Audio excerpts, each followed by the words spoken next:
Hey, welcome in everybody to this week's episode of Call to Shadow. Did you miss us? Because we're certainly happy to be here with you. Let's get into it. Before we dive in, tonight's episode of Call to Shadow. Okay.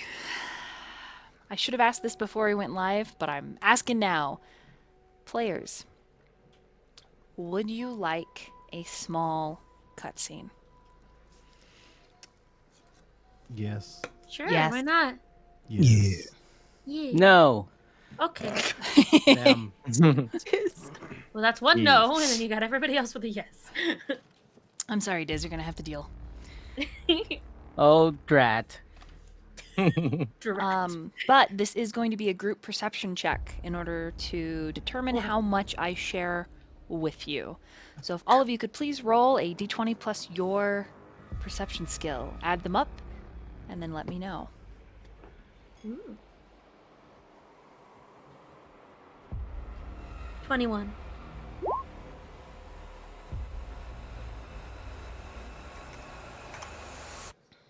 see. Let me grab my calculator. I can do this over here. All right, so Solari with 15, Vesper with 11, Luminetta with 21, not 12. Very good. Chips with 9, and Sidrio with 18. That is a whopping 74. Did Torrent? Yep, I got them all.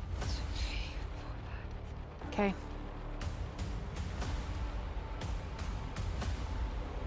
$74 is one shy of the top DC. I have inspiration. I can use it. If you would like to. Wait, hold on. I have a way to get it. There we go. Resub. Oh, you and Vesper got inspiration from my sub. Okay, that is 19. Way! Is that enough? Yeah, you needed the 75. Let's go. 75. Let's go. Yeah. Okay, so 75 75 is the DC to unlock the entire cutscene. Here we go. Actually, before I do this cutscene, I'm going to do a little bit of a brief recap. Okay? Last game was the introduction of the banhammer panties that were crocheted by Grandmother Rosen. It was also the session where Torrent and Solariel introduced their Thieves' Speak, unique to them. We saw Chips with the kids that live below the city. Chips met with Solariel, the Rat Queen, and Torrent. There's a scene that will pick up where that left off after their meeting, talking about the gala. Apparently at the gala there is evil afoot. Vile deeds and plans.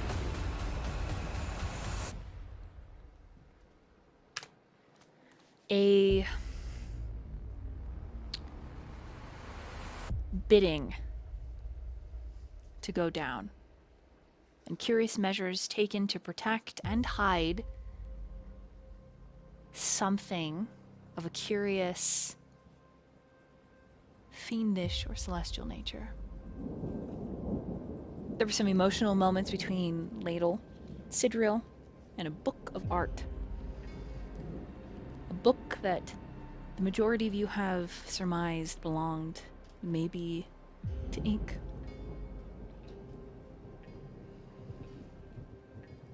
Lost in the decadent display of the lighthouse Círdan calls home, Sidriel and Vesper delighted in Círdan's most favorite pastime, at least one that it used to be. Ladle says he has not been in the library in a long time. The library seems almost too eager to use its magics to feed Vesper and Sidriel treats. Chocolates, cakes, coffees, teas. All that being said,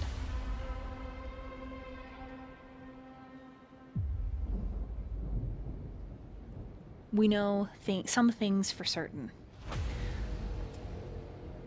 The rebel, who calls herself Tia, is interested in watching the city burn. An interaction with her in Torrent led to some neat character display. Belial is interested in Luminetta, maybe dangerously so. Solariel is a master of the mind game, and the chessboard of Scylla. Vesper is recently broken out of prison for, well, I guess we'll have to see. And Chips is looking for his soul. And then there's Sidriel, captor and ward of a very strange wizard.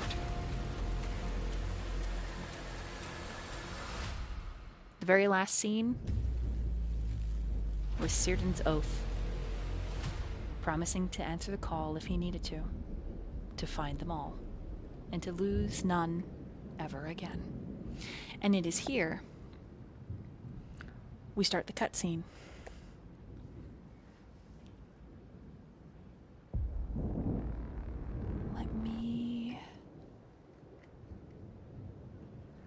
Okay, I gotta pace. Whew. All right, players, envision with me the stormy skies over the city of Scylla. Scylla itself is a densely packed gloom, separated by rich and destitute. The destitute streets reek of piss, alcohol, and pain. The streets of the upper city itself reek of tyrannical deeds, greed, and shit. But it is inside the manors of the elites and ruling families of Scylla where it is all gilded. The sins known as the Constitution of the Seven, the most deadly, are venerated on a visceral level. Maybe not specifically, but nonetheless, the elites are no less guilty.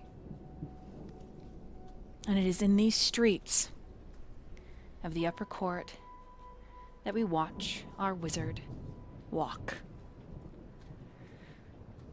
Cleaned up, shaved, hair combed, and long like a silken black bolt of inky drapery. His robes that he wears are long and loose, not as regal as he once was, and a little loose. It has been a long time since Círdan has taken care of himself, and he's lost quite a bit of muscle mass. His jaw and his cheeks look to be cast on a razor's edge, and his expression is tight but determined.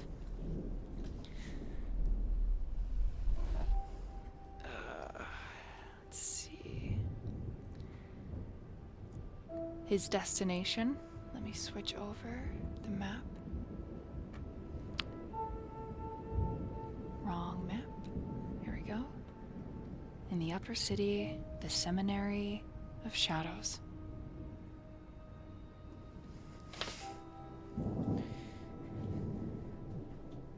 What the Seminary of Shadows is interesting. Vesper, Torrent, Solariel, all locals to Scylla, more or less, know that the seminary is part mausoleum, part museum, slight library, and its keepers call themselves the thrice damned House of Froon. Dwarven brothers live below the floors of the seminary. underground, under the graves, in a long, scrawling catacomb that stretches out throughout the majority of Scylla. Vesper, you've used these tunnels before to escape, to make haste. Solarial, you know of them, and are still maybe in negotiations to have the House of Throne be your friend. They're a prickly bunch, and they walk a line between the Deadly Seven and what is fair and right. But they are definitely an entity unto themselves, looking out only for themselves. And when they happily, almost merrily, let Círdan in, it's curious. Because they call him my lord. We weren't expecting you. And he motions with his hand, and he descends beyond the graves, the museum, the library, deep, deep into the world, piercing it like a needle into a vein.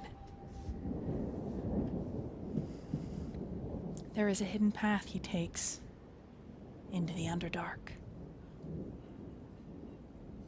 Because that is where she rests, where she lies. And unfortunately, he needs her help. I need everyone to roll an insight and add it together and let me know what you get.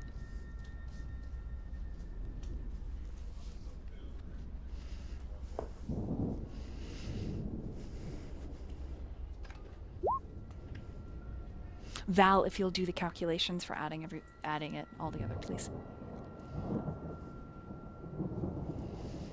Math. Sorry, I arbitrarily picked. I was gonna pick Nathan, and then I was like, no, I'm gonna pick on Val.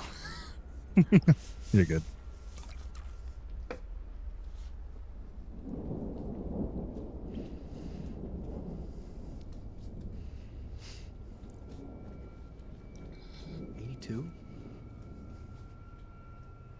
We're waiting on Diz. Wait, what the fuck, Diz?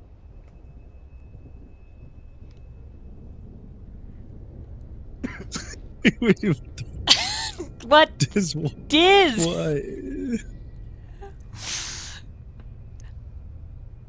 11. Okay. 87 93. total. Oh, is it 87? 93, 87? Am I missing one? Wait, am I missing any? You've got 11 and 11, which is 22, right? 22 and 23 is 45. Yeah, no. 87. Okay. Math No, rocks. I'm just making sure if Math I rocks.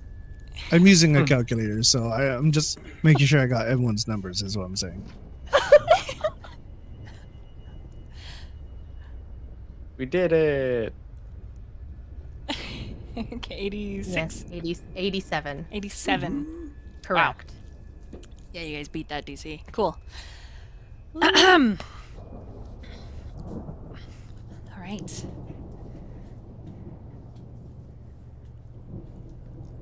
The she in question that lives in the Underdark is the one who rules the world right now. She is called the Shadow, though she, by definition, is not the call to Shadow. She is merely a vessel that has painted the world in dark, because the world has ever owed her.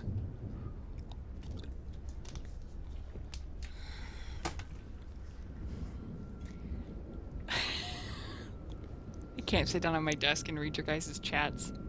Makes me laugh and lose focus.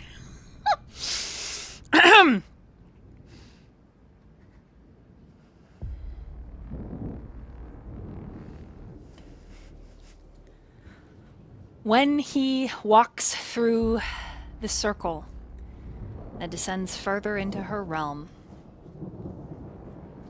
the walls around him break away, and it is a plain of stars. It would be beautiful. It would be. If he did not feel afraid. The moment his slippers touch down on the ground, which is just black waters that reflect the constellations swirling and twisting in her domain, they disintegrate. And the water begins to bite his feet. But still, he walks forward. And a crystalline structure appears. Her throne. It rises up like a monolith. The veil is now hers. And the crystalline structure, a keeper who once walked the world. Who once repaired and wove fate to protect the lives of man. Her bare feet are delicate and a deep, beautiful, undulating violet color. The jewels she wears around her delicately painted toenails are diamonds.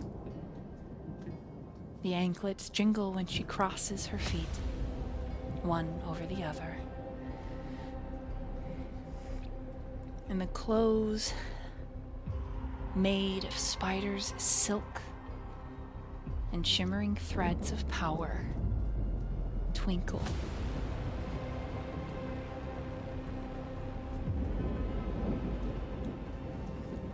The crown on her brow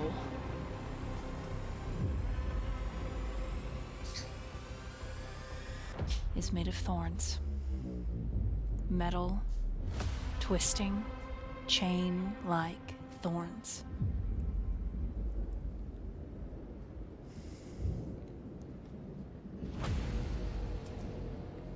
He stops at the base of the steps that ascend her throne. And she smiles, carnal and predator-like.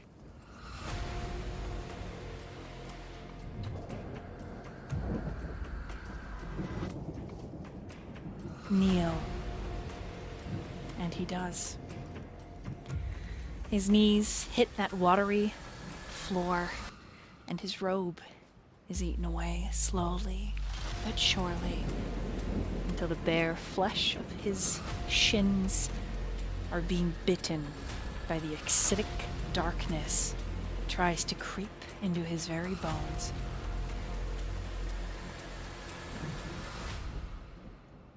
And she says, "A pleasure, an honor. I did not expect to see you again so soon." The same jingling as she uncrosses her legs and begins to delicately step down her massive throne until her feet are in view, and she holds one out. Círdan grimaces. She jingles it ever so slightly, waiting. Watching. Your insight is high enough that you know who this is. Only before she was the Queen of Shadow, or the Shadow, she was known only as Requiem.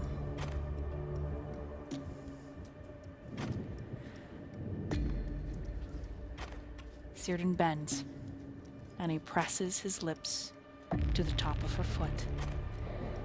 And in a swift motion, her knee comes down on the back of his neck, forcing his face into the water and the burning, the pinching, the eating. How nice it is to see someone like you fall so far. Didn't have enough last time. He He says nothing. He grunts. He knows better. At least he does now. After a bit of grinding, she stands. And she makes a flicking motion with her hand, and he stands as well, the side of his face dripping, burned. Where is he? You think I'm going to tell you just like that? You haven't even introduced me properly. You haven't even given me what I deserve. He simply sighs. And she twirls and begins to ascend the throne again. He's, wait. She pauses.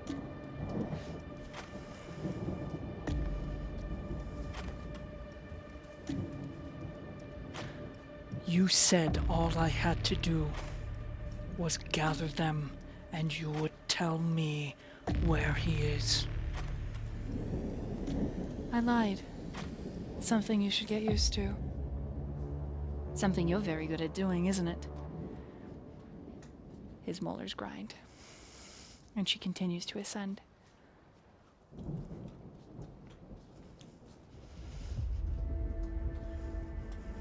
Give me what I want, Círdan. Give me what I want.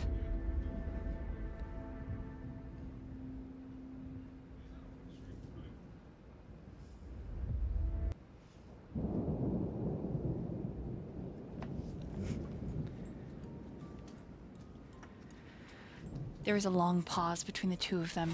You can imagine the feelings rippling through the wizard. Things that count among what he has given her. His ability to cast 7th, 8th, and 9th level spells. His ability, in most cases, to taste.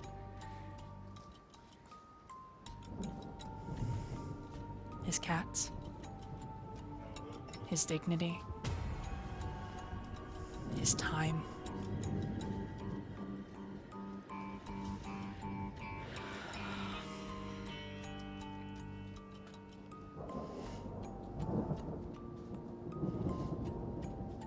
What do you want?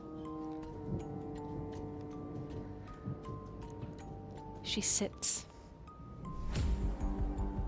Very slowly, a smile on her face.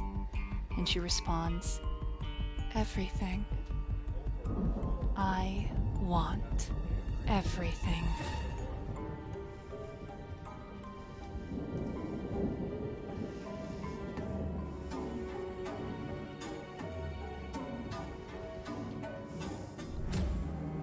She beckons him forward. But I suppose your body will do.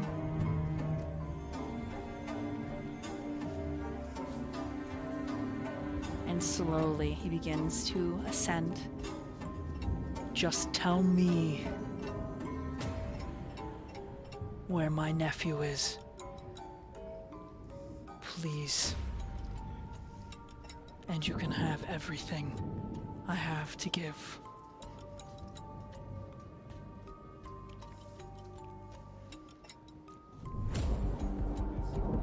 And the final part of this scene is some moments later. The game of cat and mouse continue. She, the cat, Círdan begrudgingly, willingly, the mouse.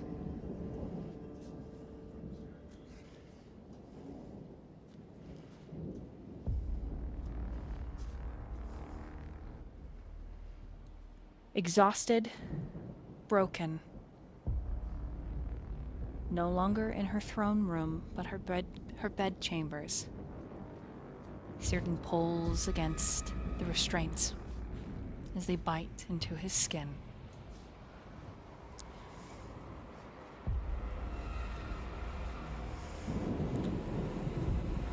His chest looks like torn and tender meat.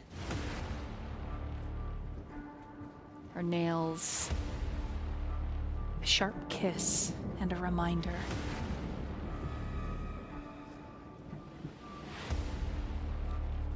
When he says, I have done everything, I have broken heaven for you. I have delivered to you everyone you have asked for. What more could you possibly desire? You have won. You've won. You've won. And she says, no, I don't think I have.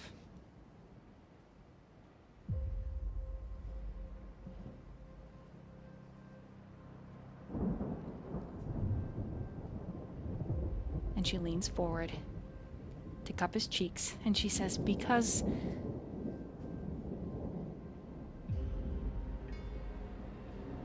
you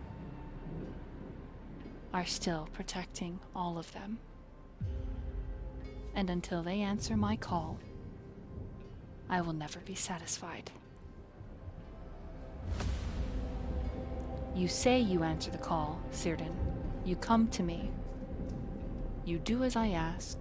You give yourself to me, but you are defiant. When you are submissive enough, I will give you Reclevin.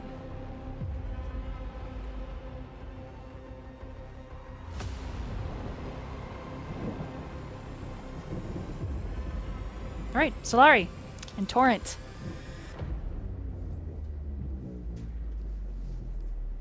Yeah.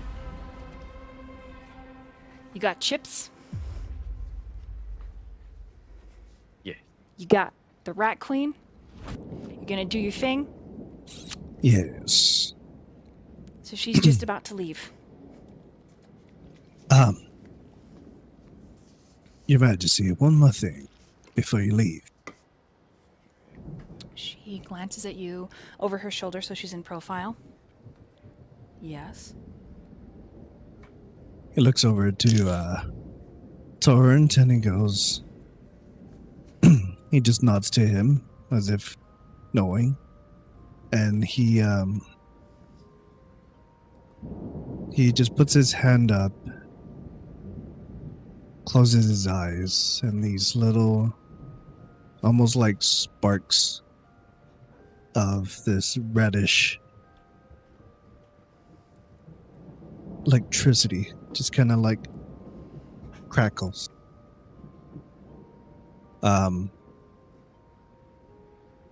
And then he speaks to her again. Can you hear me? But as she looks at Solariel, she can't see his mouth moving.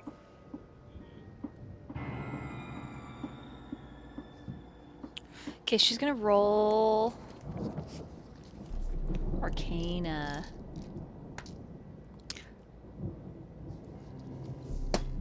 It's a 19 on the die.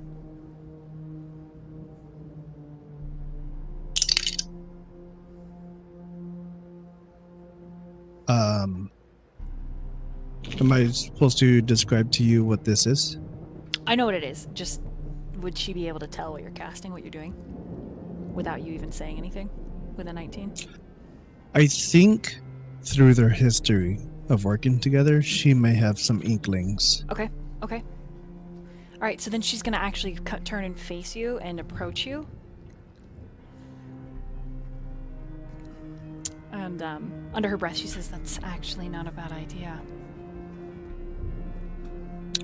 As long as you're within a mile of me, we'll be able to keep in contact. You let me know what happens, what you find. Do I Yep. think your name? Or do I say it out loud? Is it You all just- mental? Correct. It is all in your mind. Just speak to me. She smiles. I'll be there. That's kind of useful. It lasts for about 3 hours now, so we have time. So that I'm sure of the plan. And that he'll be safe. She nods down to Chips. Can we cover it one more time? Well, you were to look for evidence, right? Evidence of Lady Damia's ill intentions. Correct. Anything Connecting her Anything that will. to the Correct. auction that's going on. Absolutely. And the closest thing we had was the fishmonger. You told her about that, right, Torrent? Yes. But he's gone. Right. And this. That is, no longer useful to us, unfortunately. Right. But yes, if we find new evidence, then perhaps we can, put a stop to her, or even, leverage her. But at least we'll have something. And we will be there at the gala. We also Trying want to make to- sure that nothing is left behind that could possibly have been forged to make it look like Solarial had any sort of involvement in this auction. Right. That reminds me. Yes. Is there any other nobles you want me to try to protect, or just you?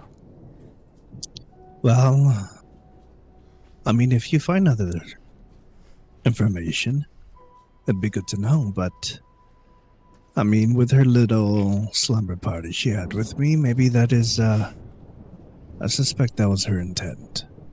Understood. Well, is there anything more? You just let me know. Will do. And then she kind of kneels down, chips, and she puts a hand on top of your little metal head.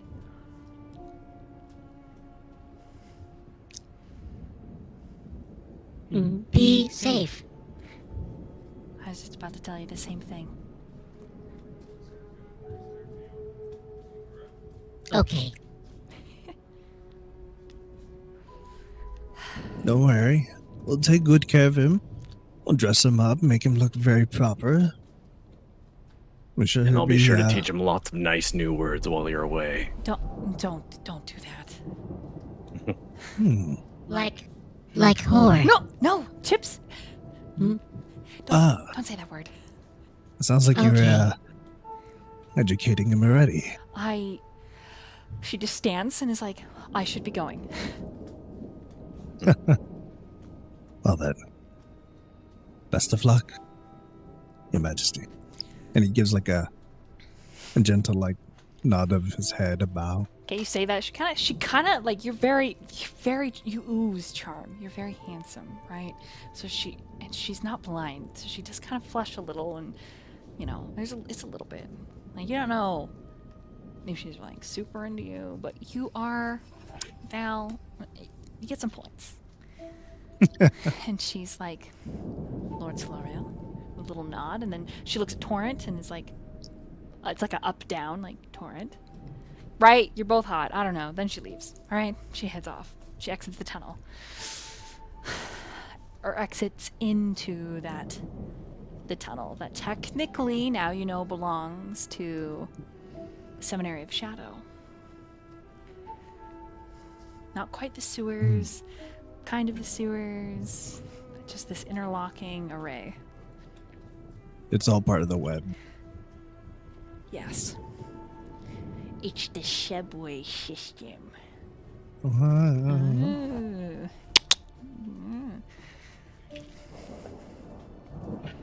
So it's just the three of you in that secret meeting chamber below your estate.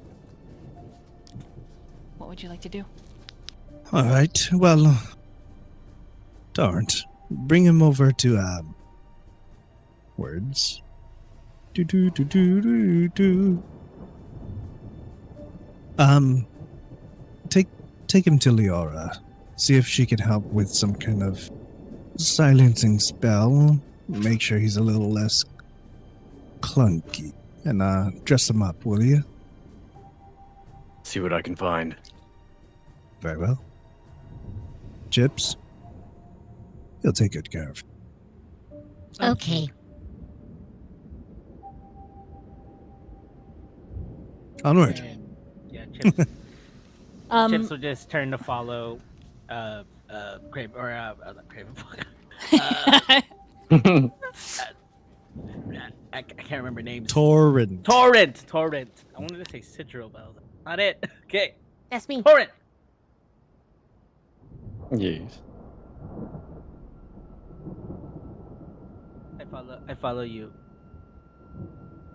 I lead the way back inside, and I go and look for Leora. The enchantress can only be in one of several places. When I say several, there's only like 4, right? Number 1, she's not working. Usually she's in the tea time room with a book,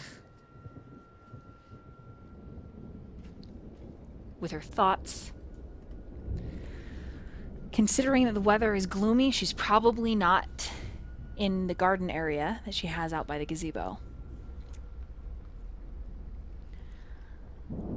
Number 3 would be stables. She likes to pet the horses there. She thinks they're tranquil.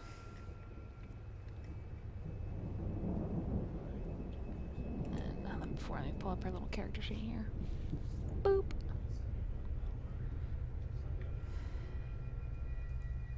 Roll an investigation to find her. Right, investigation. Yeah, I think number 4 is the library. That's a 10. Cool. Can I help him? Oh, whoops. Can I help him? Yeah, you can give him advantage. Give you advantage because I'm also looking for things. Sweet. That's a 10. Good. 2 10s. I do not know what we're looking for. We're looking for Leora. She should be able to help us disguise your sound and hopefully have some ideas on how to dress you up. Okay.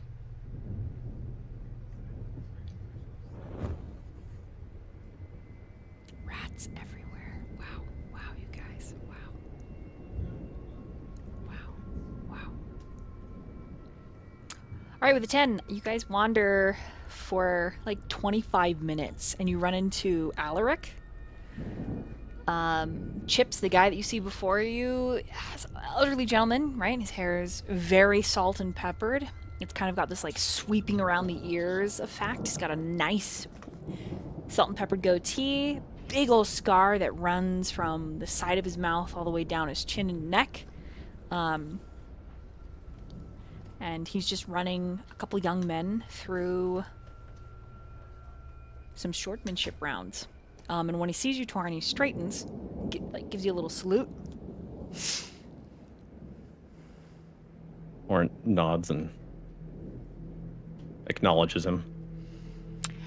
Alaric watches you for a few moments, and then he looks at Chips, then you, then he casually comes over and says,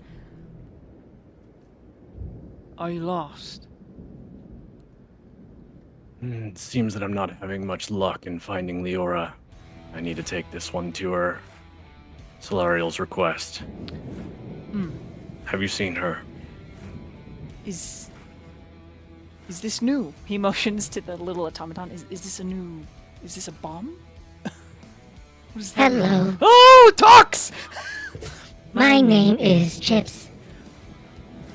He like jumps back like a whole foot. Torrent like kind of looks afraid at you. Chips is a guest that will be staying with us for a short while. Oh, I've never seen an automaton talk. Yes, I can talk, but I am not a bomb. It's smart, too. Does it read? Do you know how to write? Can you read? Yes, Chips can read.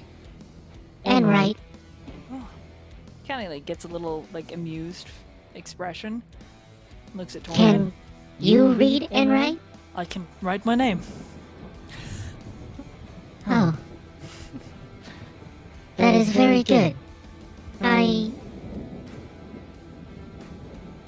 am proud of you.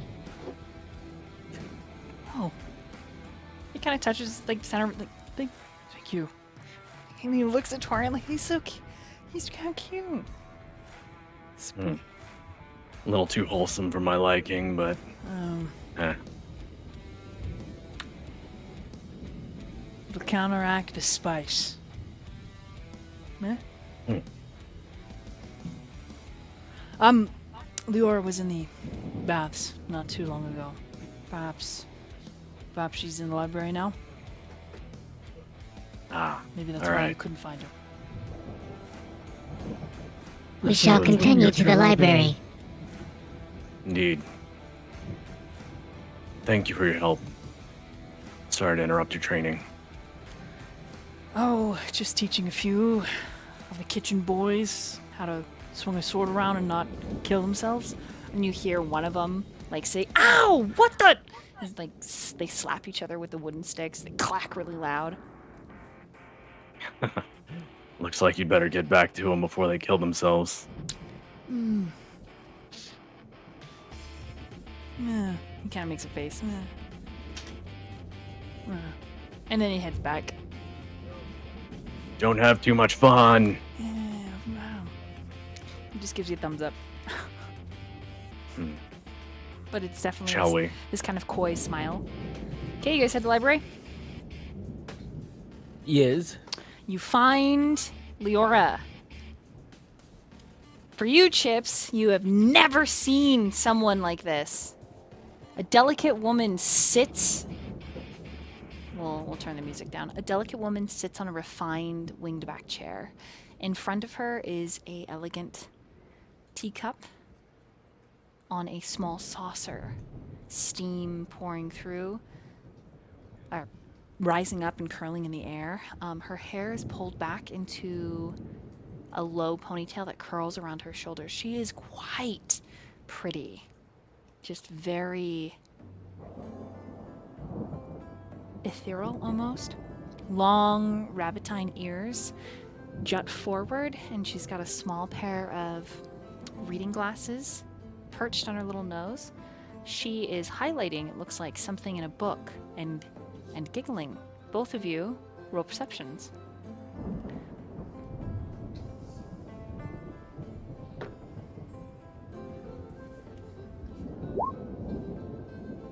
$15. 22. Okay. The 22, so you can tell that there is a cover over the book that she's actually reading. And the cover says enchantments and where to find them, but the book she's actually reading says The Beast and His Mate. Torrent, you don't see it till you're right up close to her. She's got this really laser focused attention on the book, so she doesn't hear you come up until you're right up and you read The Beast and His Mate, and it makes you wonder. And since she hasn't noticed you, do either of you, well, Chips, you're too short, but Torrent, did you want to look at what she's reading? Yeah.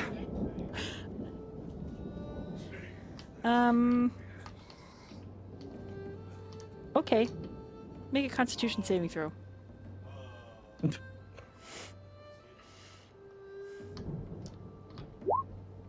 19. You're pregnant. Oh God!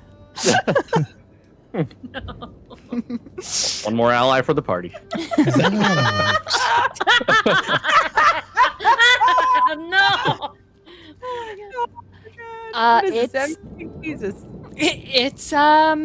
It's quite explicit. It's kind of fun, kind of not fun. You wouldn't really think that Leora liked to read this kind of. There's a larger man and a smaller, delicate man.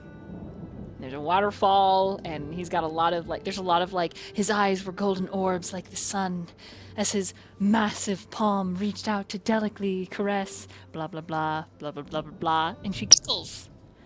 She's like, hee hee. Does Torrent have like a facial reaction right now? With that Constitution saving throw, no, he doesn't. He just kind of.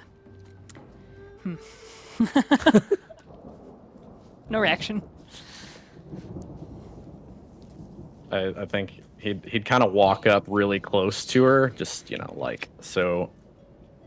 Like, he's sort of like over her shoulder, but like his abs are like right in her face. He just kind of slowly put his finger over the book and just be like.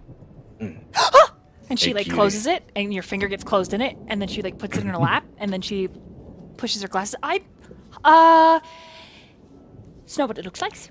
It's hi. She stands up, and then with a flick of her hand, the book vanishes. Hello. You interrupted tea time. What do you want? Why are you? Hello. Time. My name is Chips. Well, She says, This is hello, Chips. Hello, Chips. You're Chips, What? this is Leora. What were you reading, Leora?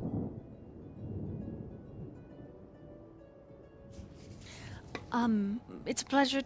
It's a pleasure to meet you. Chips, Torrent. Why don't you book give him a cover. little bit of a summary of the book you're reading? He's very interested in learning. Right, enchantments and where to find them. Excellent book written by a great wizard by the name of Arundel. The book cover read, "A beast and his mate." That's not true. It said enchantments and where to find them. So were I'm- those two boys hiding the enchantments, or is that just what they call it?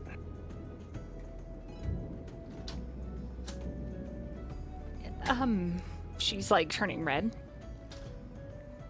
And then in your mind, Torrent, you hear her say they were hiding them in their body. Now shut up. That is Making very you blush. interesting. And her like ears like kind of flick back. What can I help you with? What do you... I could recommend any book in the library if you're interested, Torrance. Down that aisle, there's a great book called Go Fuck Yourself. Well, we're in need of your expertise, so I'll be sure to save this for later. There's awkward tension as she like glances away, then glances at you. Chips, roll an insight.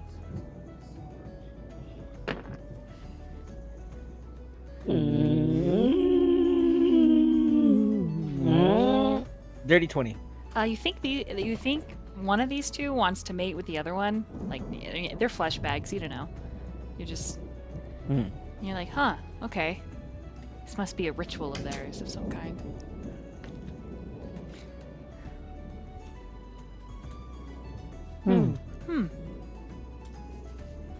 You just wonder So- what...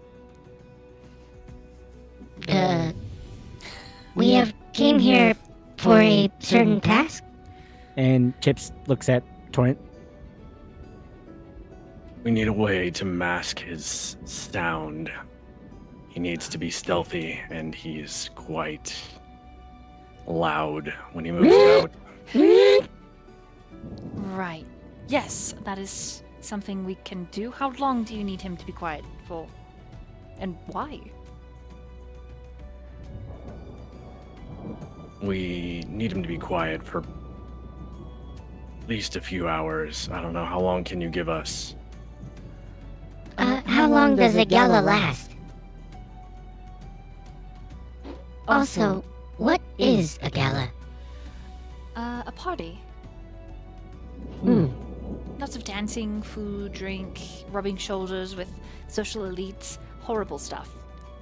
dancing, rubbing shoulders. It's a place for lots of ugly men and whores to gather and pretend like they're above everyone else. Whores. I know this word. Yeah.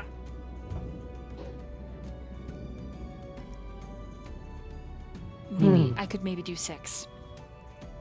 I'll have to spell an amulet though that you could wear. Can you give me a few? Sure. How long is a few? We're gonna be leaving fairly soon, and I still gotta get him dressed.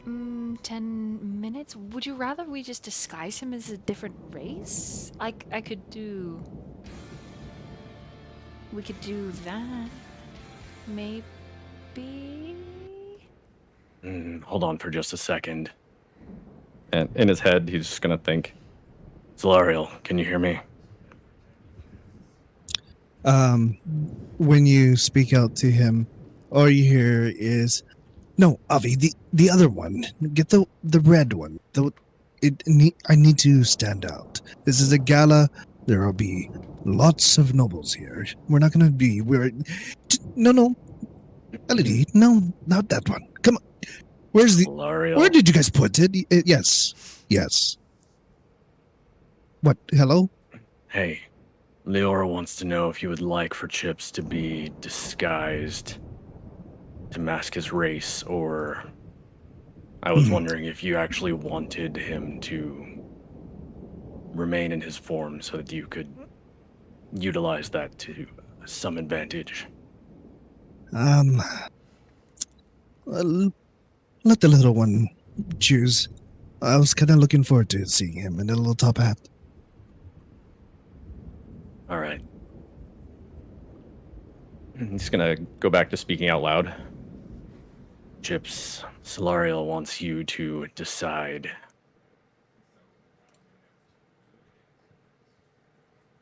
Decide whether I change my appearance or put on different clothes? I believe so. And Solariel did mention he might like to see you in a little top hat.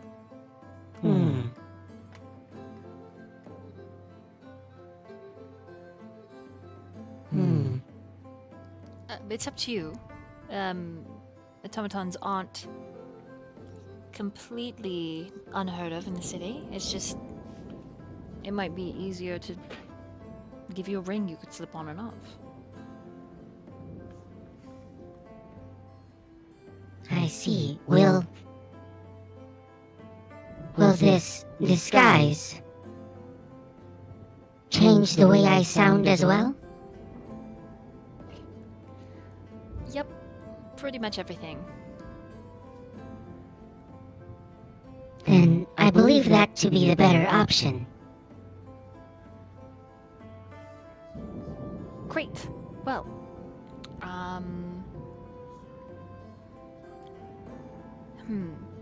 Can you come with me for a minute, Chips? I want to show you a book.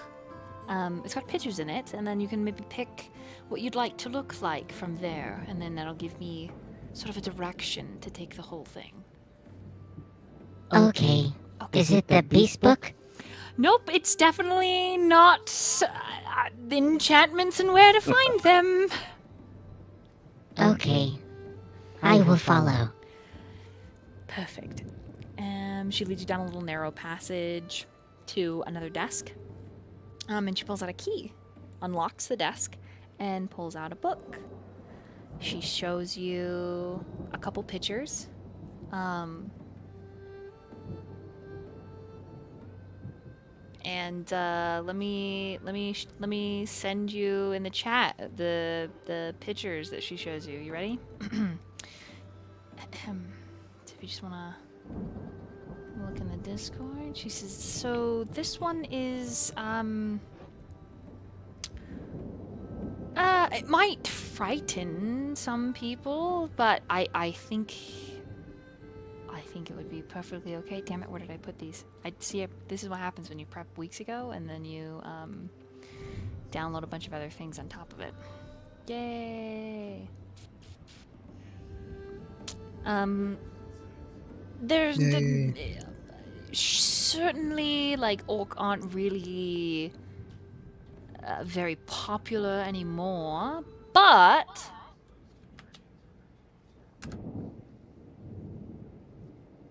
you'd have red skin. That's fun. Hold on, I have another one. You could be... He looks kind of frightening. Right. Is- And then there's this. You could be this, like, you know, kind of like a grayish, like skin, elven ears, you know, like glasses. You kind of. Is that a warforged as well? Nope. I think this is Shadow Kai. Yeah. The eyes seem so soulless. Right. This one's my favorite. Very jovial. Great. Super large. You could wear a top hat in your beard. Top hat in beard? It's just, it's up to you. I mean, if you want something a little more delicate, maybe a little more, smaller framed, you could go for this one. It's pretty friendly, right? No one would suspect you of anything. I mean, you might get a little bit of attention, like, my lady, but I think you would be, well, in good company with Torrent. He's, and then you get that weird sense again that you did earlier.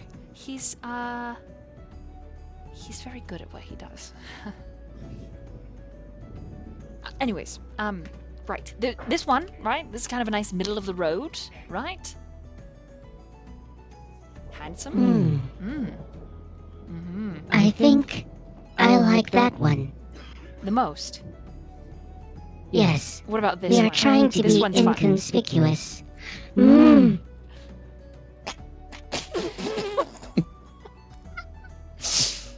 Wait, sorry, that's the wrong picture here. There's a second picture of this one right here. There we go. This is like, I like to call this night and day. Oh, that is much better. Right. I think I have just one more, but this one would give you a lot of attention. There you go.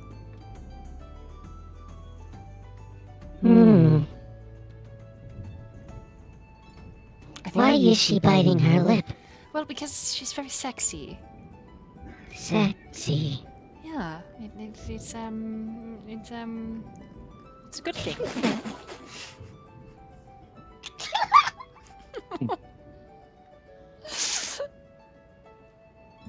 Her lip is itchy. What the fuck?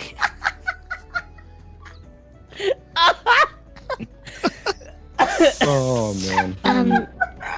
Yes, I believe the other options were a bit too not inconspicuous. I would like to go for the human. All right. Well, that's great. Then go ahead and change your token, and I'll press the digichango here.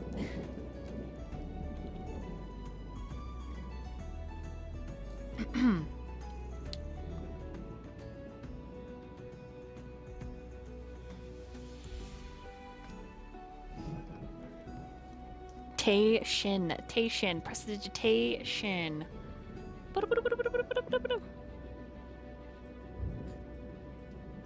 All right.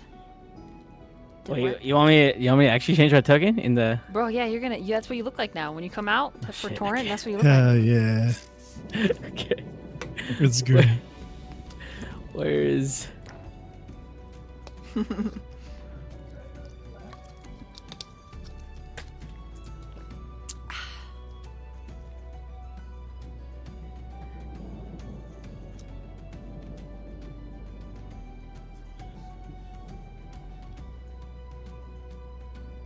After you change it, we'll skip scenes. A little bit. Have a little bit of update and then swap. Torrent. Leora and Chips are gone for like 15-20 minutes. And it's like kind of chomping at the bit, like time to go. When they return, it's not Chips, it's a human with reddish brown hair. A bit of sunken cheeks, a little bit of tired underneath the eyes. Some really, really sharp blue-gray eyes. Chat, you may recognize this disguise. Uh-oh, did it not change? Did I mess it up? So many typings.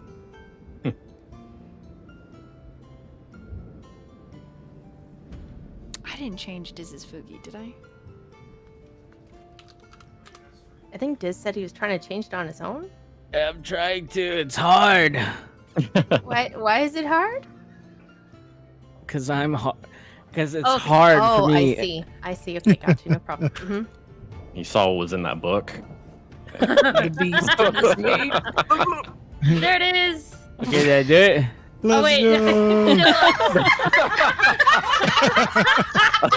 What? It's so funny. You're lying right now. Oh my god, I just saw the stream. Wait.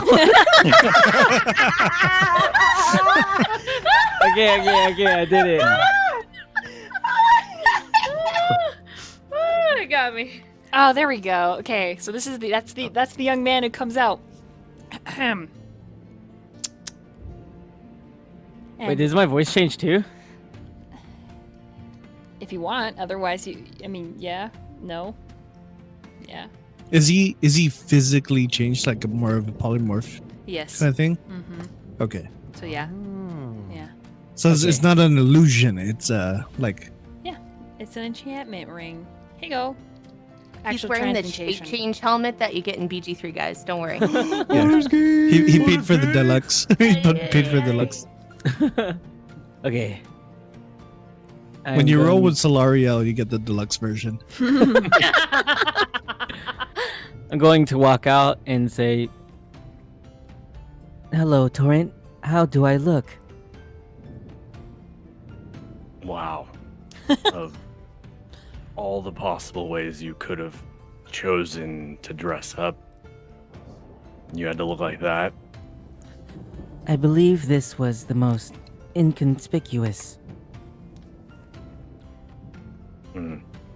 The other options were quite extravagant, to say the least.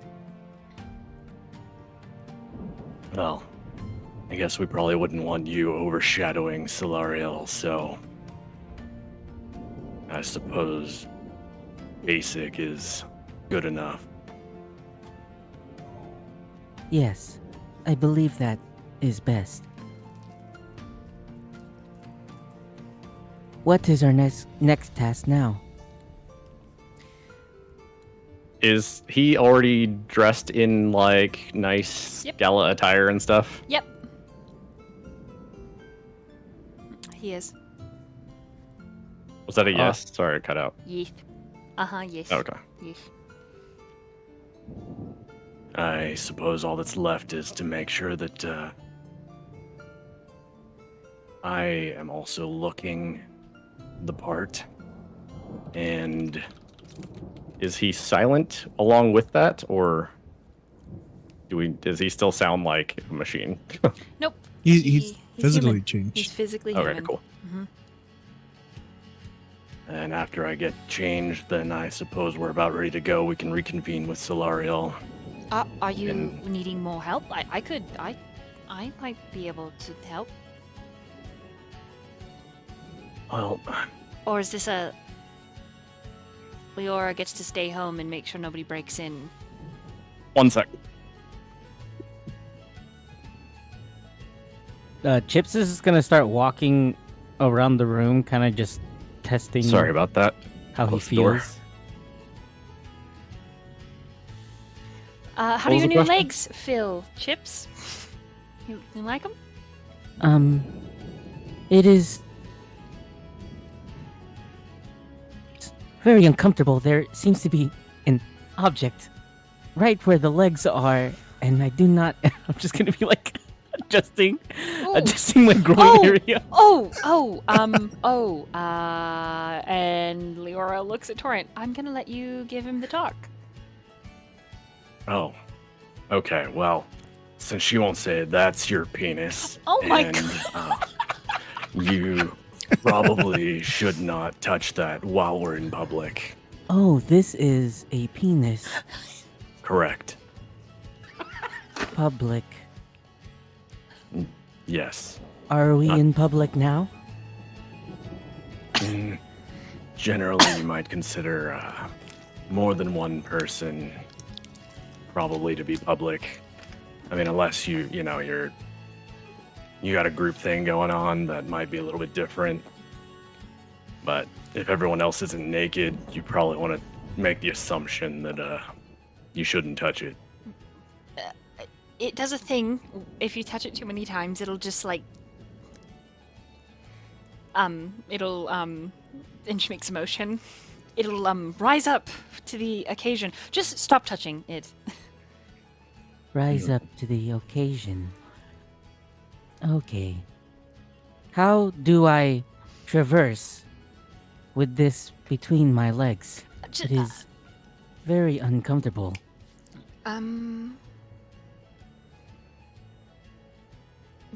Maybe we need to change your underwear.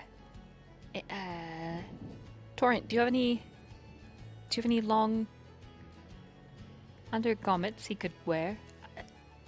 They might be a little bit big, but I can see what I got. All right, we could probably yeah, stop touching it. Stop. Stop it. It is very interesting.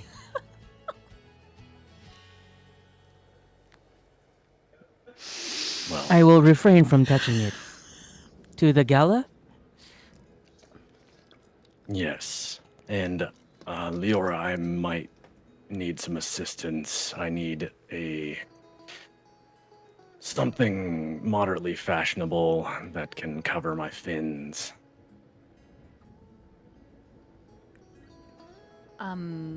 Okay. Like magic or like a regular outfit? I mean, if you got anything magical, that'd be great, but I mean, if you want, I could find something for you. yeah, please do. Solarial just doesn't want me to go to the gala with no shirt on, so, Oh, shame. appearances and all. Right. Shame. And her eyes like flick down. I'm okay. And she then like turns and like walks off. I'll be right back. So it's just you and Chips. Chips is moving around, getting used to your new flesh prison. I mean body. If there's time after the gala, maybe I'll take you to the brothel and you can get a lesson in how that thing works. Okay, We'll hire you a good teacher. I would like that. I like to learn things. Oh God. Oh, I'm dying. Holy shit.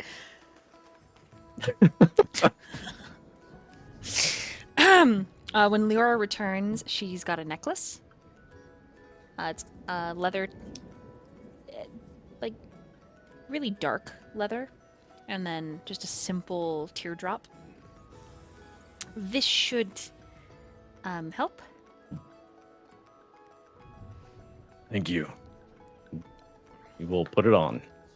Okay, it takes just a moment, but you look far more sea elf.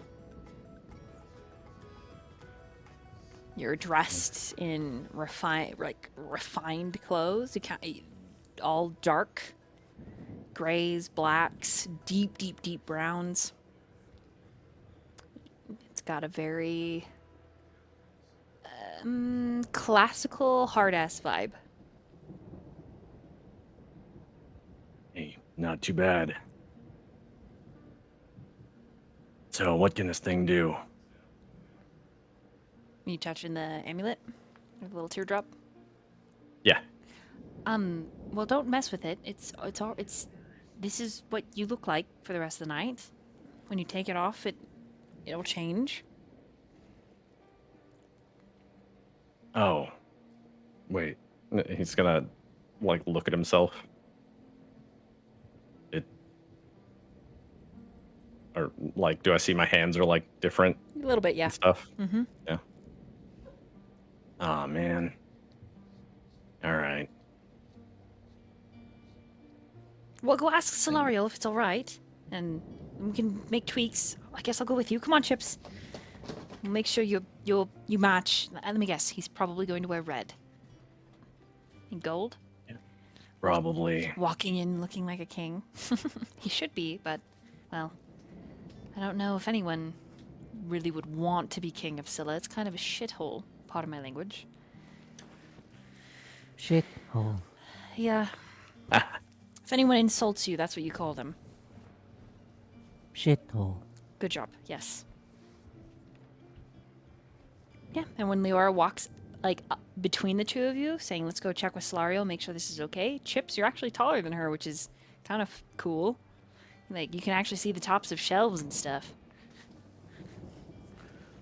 I am walking around looking at tops of shelves.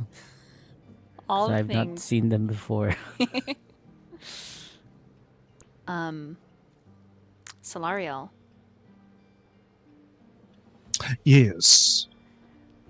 When the trio knocks on your door and you are basically like Elodie and Nightshade and Avi are all like finishing the final touches of tonight's outfit. You hear Leora's voice say, "We're here for approval, sir." One moment. There, just yeah, that there. All right. Yeah. Enter. Leora opens the door and holds it open for Chips and Torrent. All right. So, where did he go? And who's this? Hello. My name is Chips. His head tilts and he has this like inquisitive look on him. Uh-huh. Not quite what I imagined. Leora? I thought this was less conspicuous. Think he was cuter as a little metal guy, personally. Well, now he has a flesh prison, and Torrent said he's going to teach him how his penis works after the gala. I have a Oh. penis. Well, I guess that'll make up for more interesting matters. Very well. Are we ready? That depends. Do you want me going like this? I guess I look like a sea elf or Yeah. something, not like myself. It's like Sea Elf version of Torrent. Like fully dressed and all that, right? Yep, like decked out as like sleek bodyguard. Mm-hmm. Well, you're not shirtless for one. That's a step in the right direction. Leora's like, but, and she leans in and she like exhales like her hot breath, and the shirt gets see-through. And then she gives a thumbs up. So a step back Well, is what I'm seeing. No. I mean, it's a shame to just put it all away. I agree. Kind of He has growing to like like a- it. He has like a raised eyebrow. Right. If you want Very him to be a well. Warforged again, we can. And if you want Torrent to, I don't know. It'll do. I don't think anyone's gonna touch Torrent. When you say it'll do, her rabbit ears perk forward like your praise is, like it's good. She's like, yes, he likes my work. Very well. I'll have Alaric bring the carriage forward. Must make do. Good luck tonight, Lord Solariel. He just nods to her as he starts walking out. Come, let's go. Chips will follow. And it's right there that we're going to take our very first bathroom break. Yay! Woo! Pee-pee time. Dungeons and Dragons bathroom break! Yes, I'm gonna go Pee pee. pee out of my pee. Let's dive back in. Vesper and Sidriel, please roll perception checks.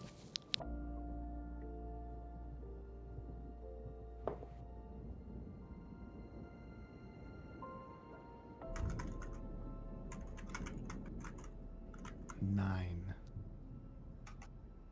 17.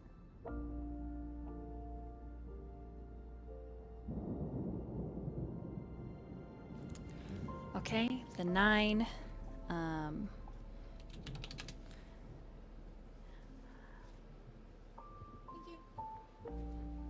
It's not going to see as much as the 17, obviously, but you are going to...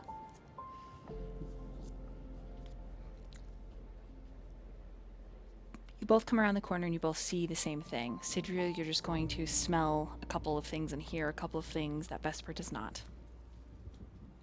The books that have fallen are glowing. Where the spread out covers touch each other,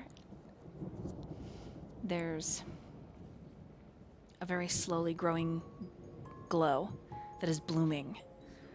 Vesper, you don't see the pattern, but Sidriel, you do. The character that the books spell out is actually a celestial character. And it says help. To be more specific, with a 17, help him. Other than just this pile of books that is beginning to glow, Sidriel, you smell holy fire. Radiant energy emanating through the touched connection of these books as if they are a living thing. And a small, maybe more exciting tidbit.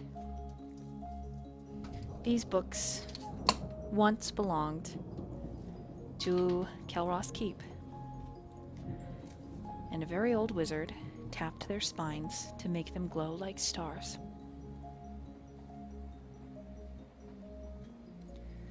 The two of you hear the phrase repeated like an echo, in a tone familiar, though unfamiliar to your characters. Both of you need to make wisdom saving throws.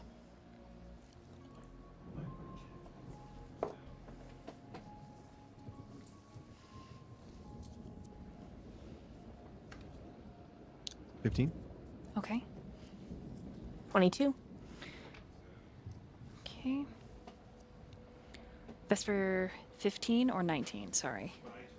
15. 15. Sorry, I saw the 19, but that's Torrent's Constitution saving throw. I need to just pace when I'm just continue pacing when I'm pacing instead of like come back and then look at the screen and be like, where was I?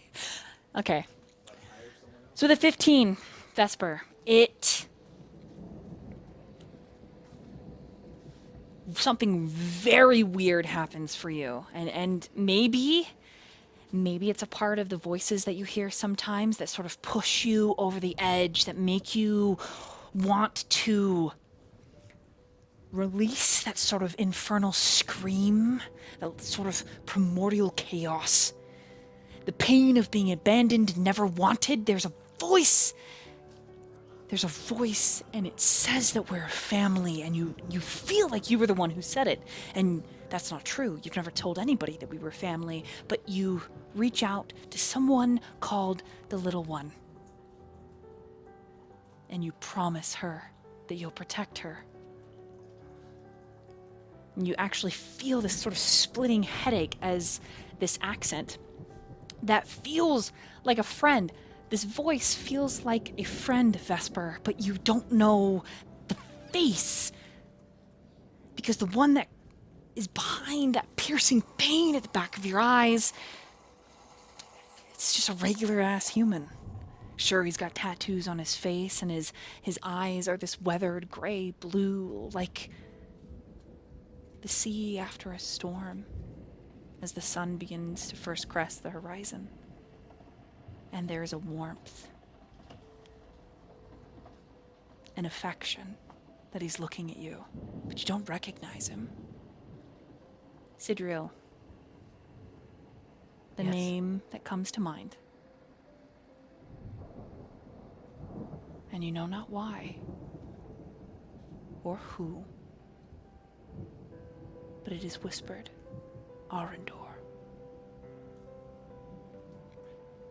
There is very slight pain at the back of your mind, Sidriel, just... But it isn't near as bad as Vesper, who's palming his forehead.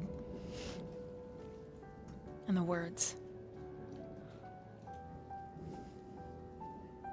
Of course there must be dark.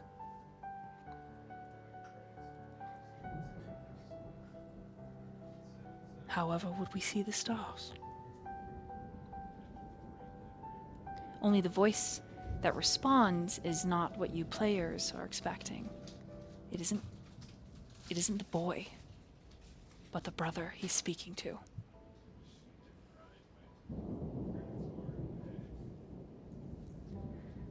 The last vestige of magic is that voice that's familiar, that brings that image. Both of you see the image of this person.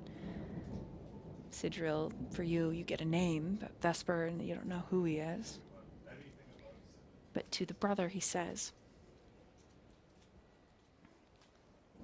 lean into the dark. Let it take you. Let it show you. It isn't something to be afraid of. It's something to be understood. And just because it is dark doesn't mean it doesn't deserve life. You may have failed, and you may hate yourself for what you can and cannot do. But we do not appreciate light unless there is its equal and opposite.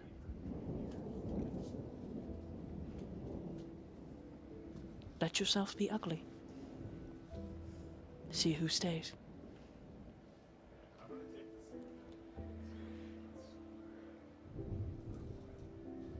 The books begin to vibrate violently, and then they shatter outward. Pages slicing and firing, punching through the air.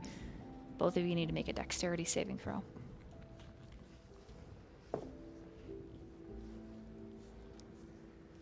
Damn, these dice are blessed. 21. 18. Okay. Describe how you dodge the books, because neither of you take any damage as they fly apart, as the magic completely snaps and dissipates. Vesper, you go first.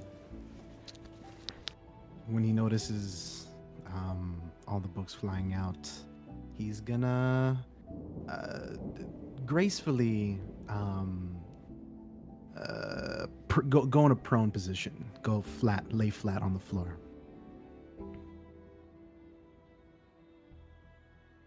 So just like spider like drops down, fans out.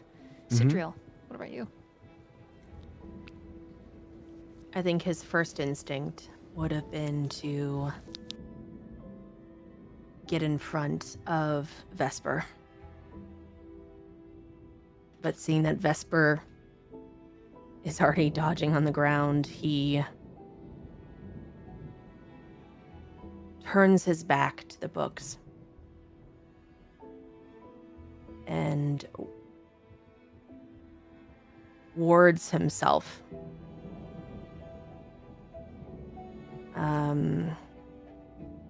Hold on. I think he'd kind of like he he's just standing there. Like he's in the way. He's not bending down. He's not moving anywhere. He's just gonna block it. Can I hold on? 1 second. I'm gonna message you. Sounds good.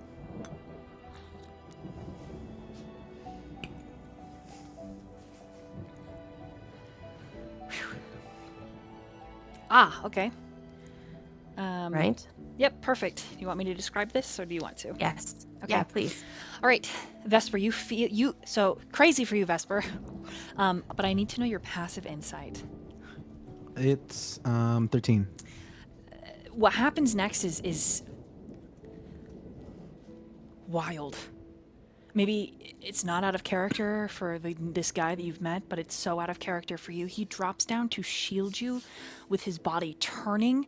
So as you spider down, he turns and drops to almost like cover you.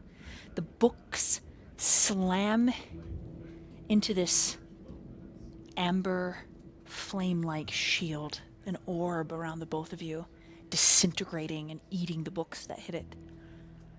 The fire is bright and warm,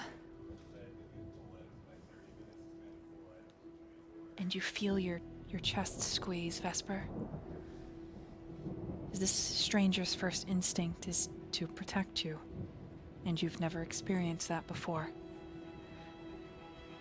When the books are done and the two of you are kneeling, you're almost eye level. Sidriel, what's your passive? Are you hurt? Perfect. Oh, sorry. Go ahead. What's your passive insight? 13. Okay. With a 13, Vesper, is that high enough to catch what you're feeling in this moment?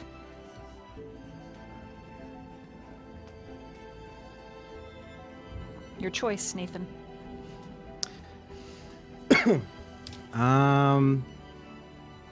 Not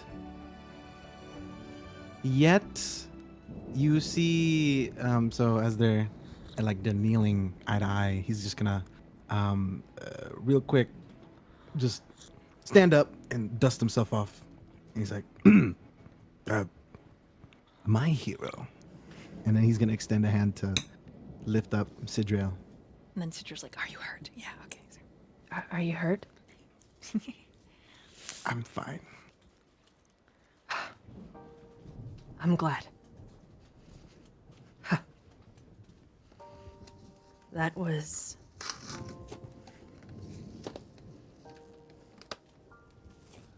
That was a lot. You know, they say knowledge is power, so... I saw you holding your head. Look, Is that still hurting? I'm fine.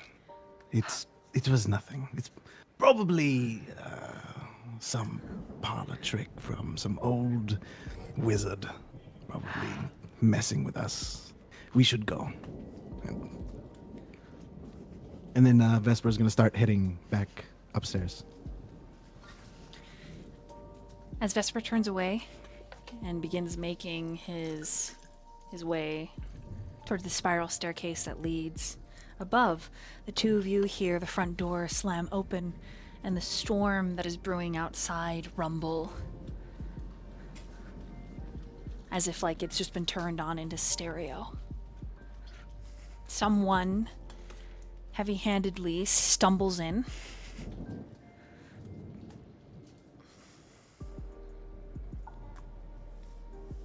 What do you do?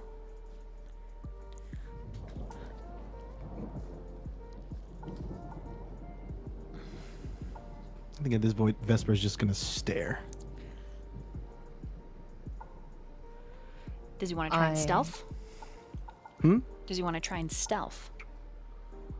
I think it's just somebody who's just walking in, right? As soon as I go up. Yeah, as soon as you're up, someone's opened the door and is stumbling in. Yeah. I'm gonna be leaning on the wall and just smiling, looking at him, whoever it is. Okay. What about you, Sidriel? What are you doing? Who's at the door? You gonna wait till you see to decide what you do. I would probably walk toward the door, hearing that somebody's coming in. Sidril would walk to the front, hoping to lend a hand. Okay. So it's Círdan who stumbles in. He looks a little bit worse than when he left. Like when he left, like his hair's all matted and gross. His hair's matted. His face is a little bruised. But he sets down 2 very large boxes. Put these on. We're going to a gala. And he shuts the door and sort of wobbles further into the kitchen. His robe is torn, kind of hanging loose. And he smells like sweat and blood and wine.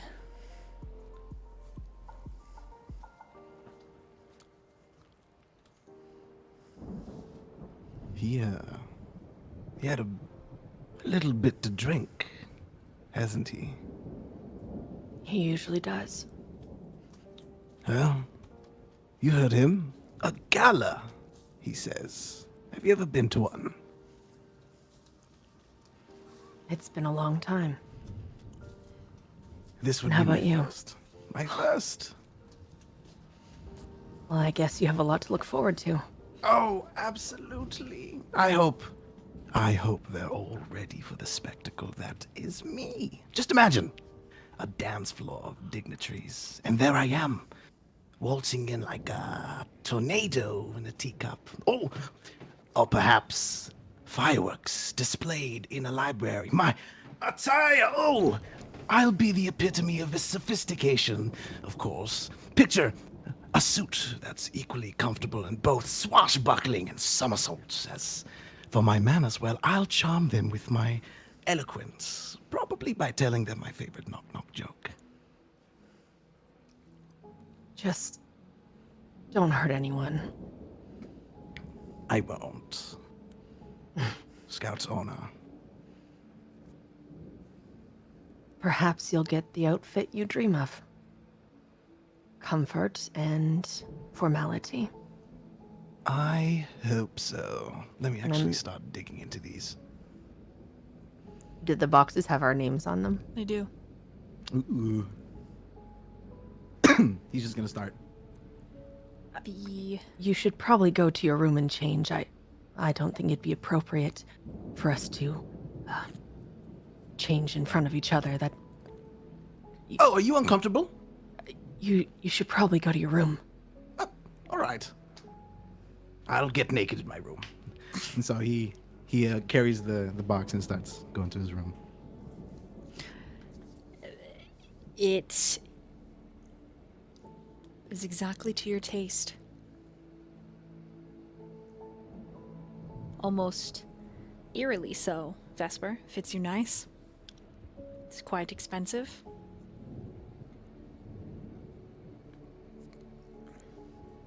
And inside is also a belt, a necklace. It's thick, squared, decorative.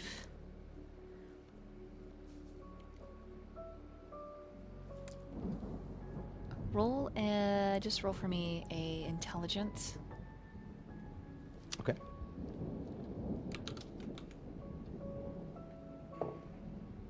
$13.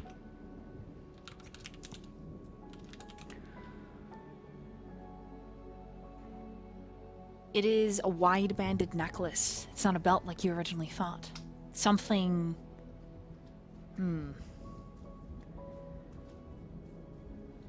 You think you've seen it in books before, maybe? There was an ancient kingdom. Rashida and Abukar. They're pharaohs. would wear these neck pieces. Yours is, well, there's a note that says don't wear this, but it belongs to you. And then a little squiggly line, Círdan. And his signature is sweeping. Beautiful.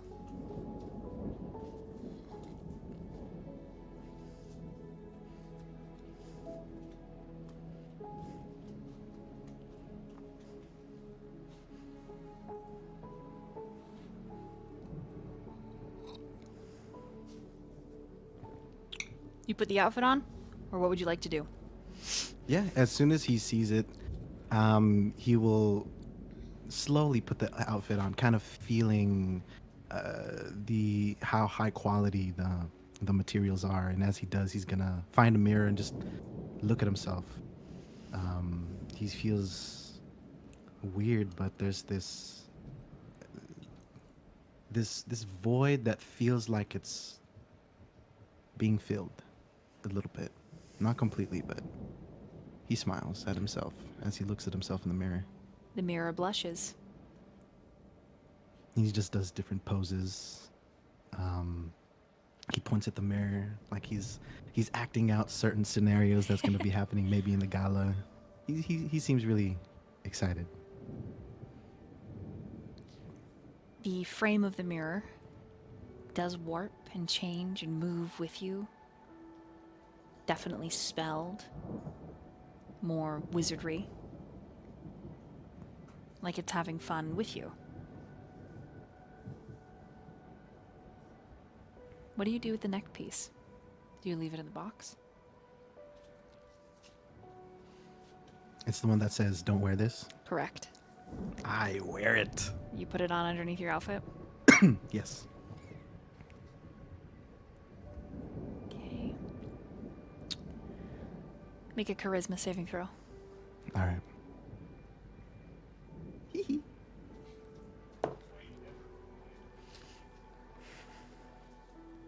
That is an 18. Your armor class increases by 3.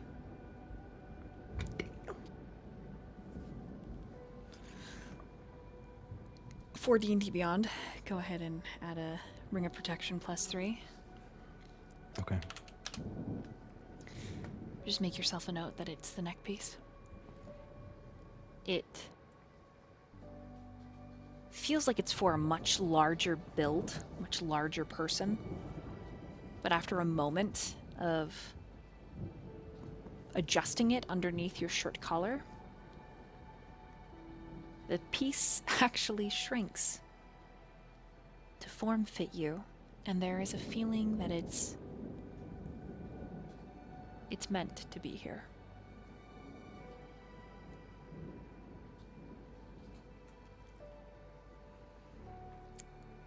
That being said, Sidriel, Yes. make a perception check.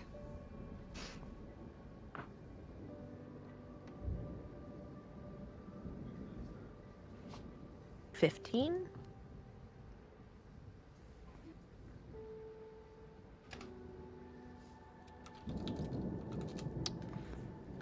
You hear a bottle or cup shatter from that front room with a bank of windows that looks out over the bay.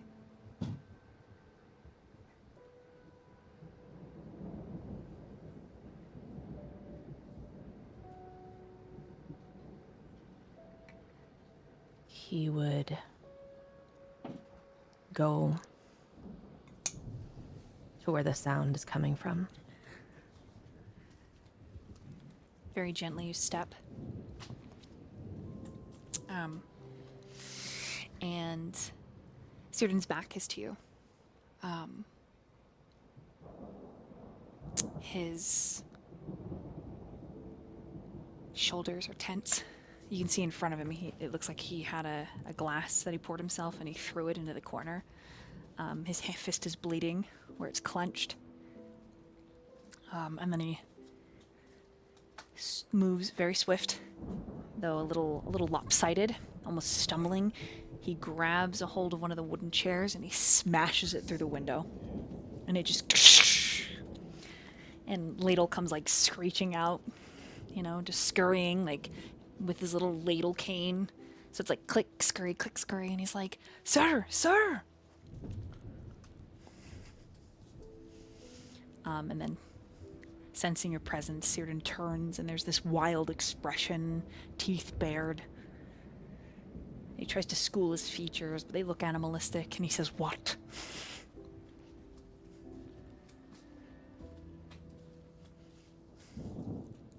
Sidriel will take a step closer. You're hurt. I'm fine. You don't look fine.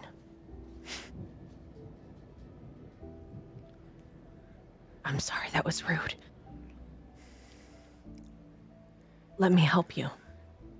I don't need your help. I need you to get ready to leave.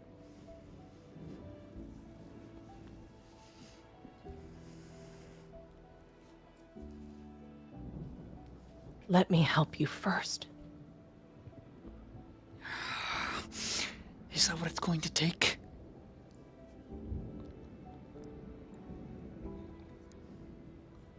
Sidriel steps closer again. He takes a step back.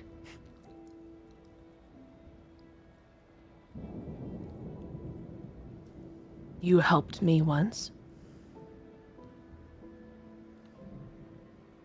This is the only thing I can offer. Let me help you.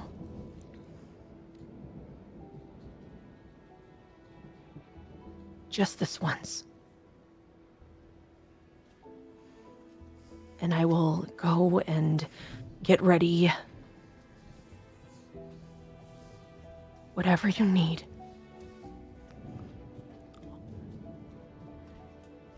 Roll persuasion.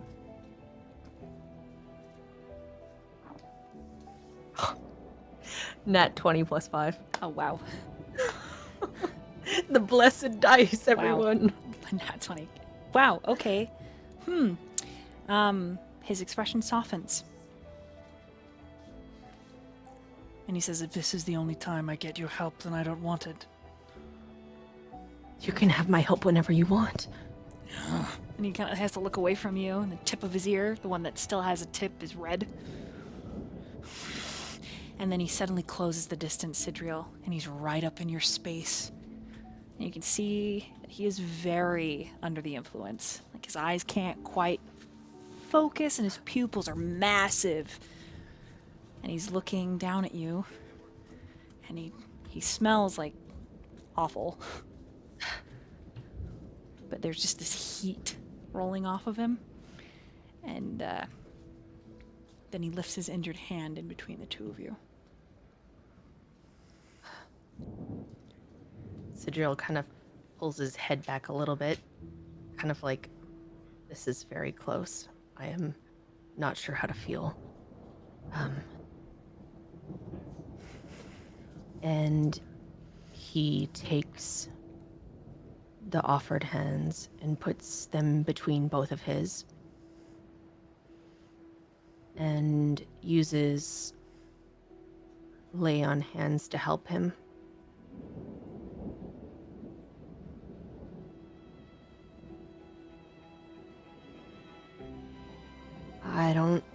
I don't know if I can do much, but Why are you so angry? Because the world is a piece of shit. And he pulls away. You can see that your laying on of hands healed a bit of the damage on his face. His hand is sealed. Yeah, he turns away. He waves his hand over the broken window. And when nothing happens, he clenches his fist and he just leaves the bank of windows. He leaves the sitting area and says, I expect you to be ready in 10. And Ladle's standing on the lip of the window that's been busted open, and he looks very sad.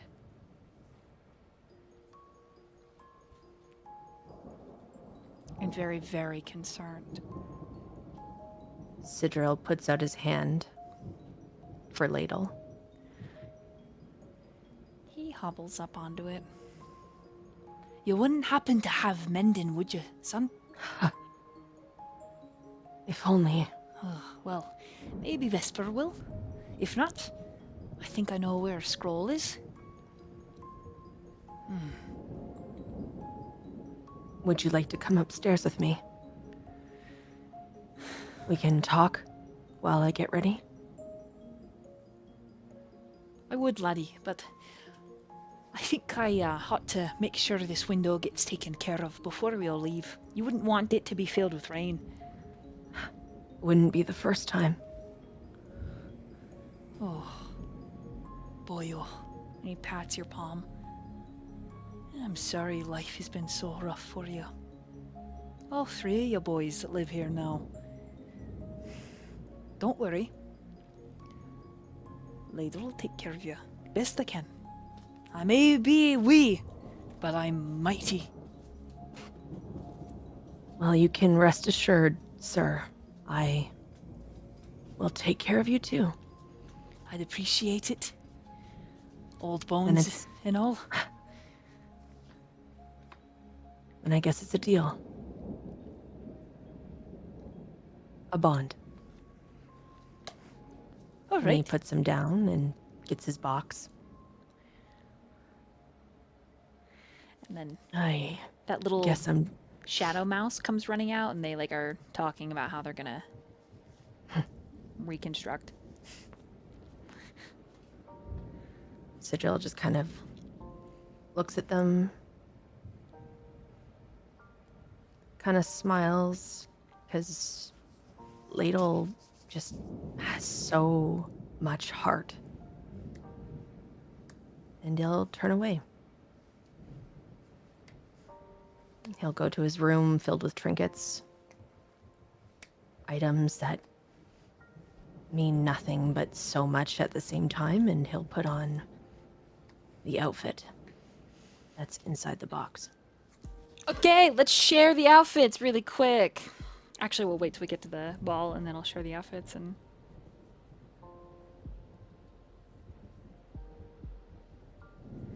hold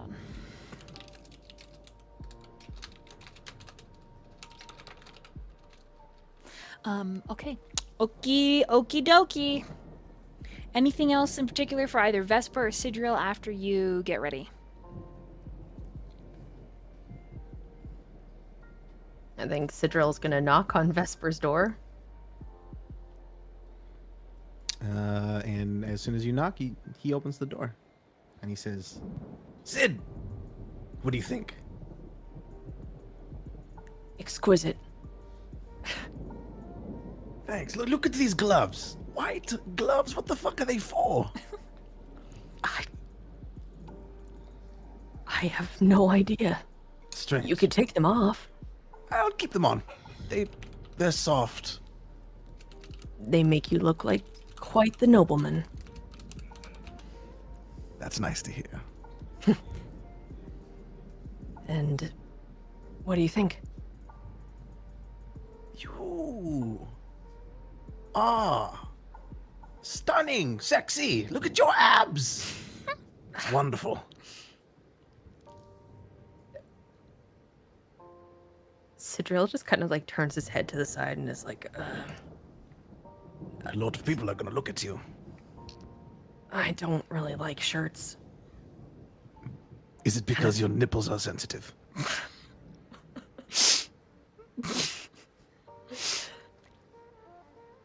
I just spend so long without them. Putting them on makes my skin feel tight. I mean, everything about you is pretty tight, if you ask me. But I'm not here to judge. You look great. I look great. We're ready for the gala. Let's go. I'd love to share a drink with you tonight. That sounds nice. Let's have a drink. And I'll walk down the stairs. And he follows. Okay. Surdwin is also dressed fine. He's clean, his hair is brushed. His face is still a little damaged, but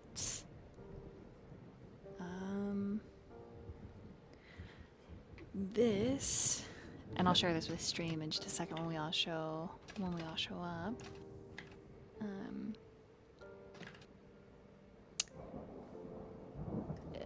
This is like the equivalent of what he's wearing. Open. There we go. Haha!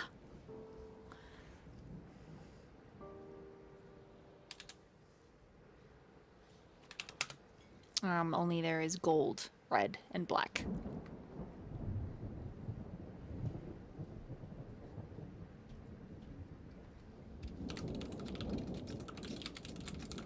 Sorry, You I also look got nice. over. He just flicks one of the wide sleeves, and clasps his hands behind his back, clears his throat, kind of as a maybe that's a thank you, maybe, but he says, I know you and I have only just met, Vesper, and I am not particularly friendly or exciting.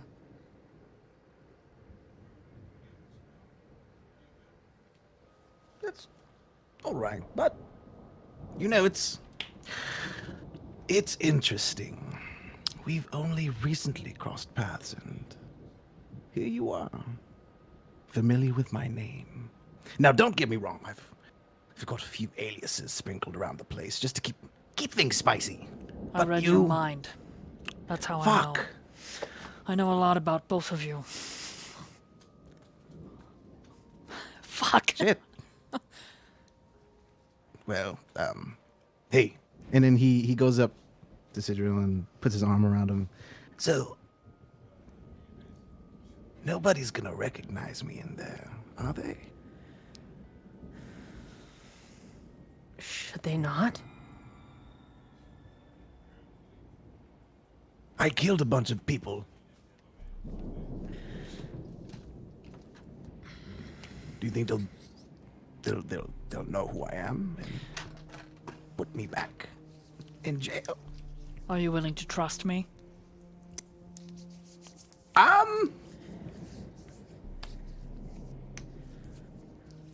Sure. Then I'll kill anyone who tries to harm you. My hero. There's so Hardly many. a hero. I have use for you. Oh. That makes me feel so much better. I'll have that wine now. he motions to the cupboard. All right. I need your skills.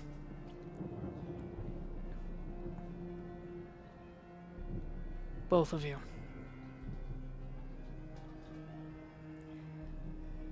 You can tell he's incredibly awkward.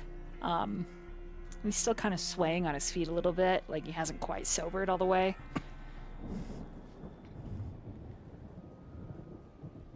There's someone at the gala we need to save.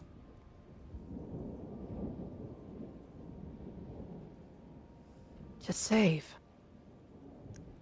Yes, I wasn't going to ask your help, but this would be the one time I would ask.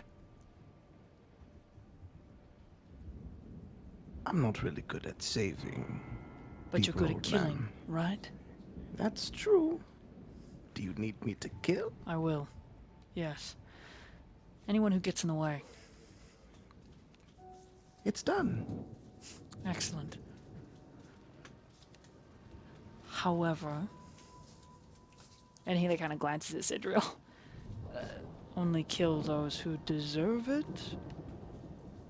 Probably. Sidril kind of lets out a breath because his face is a little bit contorted. Right. Those who would seek to do harm. Right. I'm a little spent, so I can't do it by myself.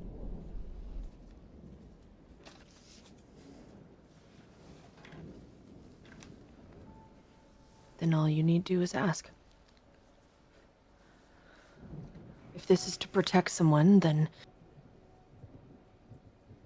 of course. Of course.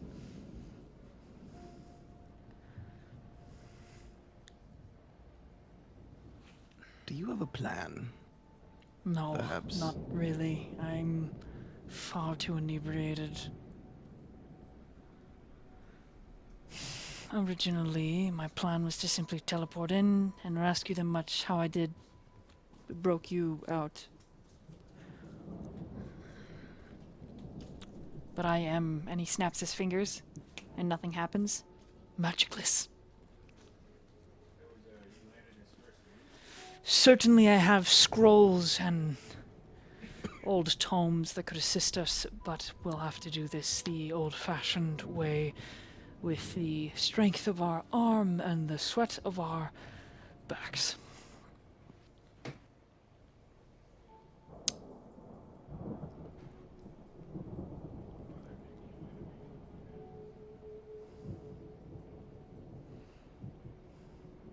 I'm Well, I'm game. good. Sidril? Who are we rescuing?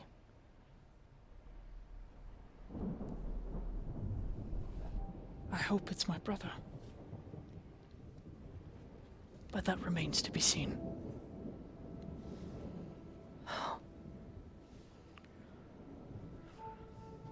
Who took him? The call. And then he walks over, pours himself a glass of wine, toasts, like kind of gives you both like a little lift to the cup, and he downs the whole thing.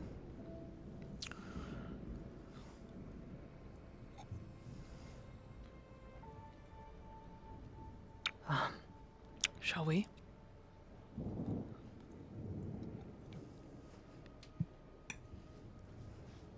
We shall.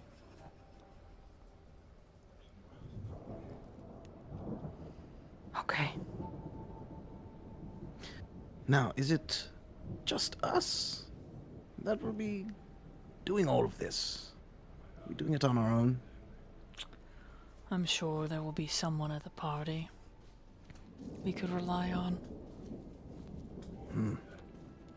I was otherwise engaged. I did not make it to his manor to request his help, but rumor has it Lord Solariel will be at the gala, which means he will have backup, either in the form of what was his name? And he kind of sways a little as you guys are starting out the door. Ladle comes running out. I was like, wait! And he's dragging behind him like a big umbrella. Sidril will grab the umbrella from Ladle. And then Ladle scurries back in, and he's got, I've got 2 more for all of you. So you each basically get an umbrella from Ladle. Because he says it's going to rain. But Cyrdan says, I can only remember abs. That's it. Just pectorals, just masculine, powerful pectorals. Like I don't What? know. He's strong. He punched me once, threw me out. I was being belligerent. I wouldn't say our relationship is the best with the bodyguard, but I would say it is a relationship nonetheless. They sound like assholes. The best kind. All right. And I suppose we'll see when we get there. There's probably going to be a lot of people that recognize me because usually I attend these things not as myself. So, this will be a horrible experience all around. Yay. I'm excited. Feel free to rob anyone, just don't get caught. And if you do, just know that I don't have the magic to persuade anyone, and I am incredibly terrible at persuasion without magic. Right. Was gonna do it anyways. Citriel. And he waves his hand in front of your face, and he's very drunk, and you hope to God he's more sober when you get to the gala. And he's just like, forget that I condone thievery. Shh. I'm only slightly bad. Maybe all the time. Whatever.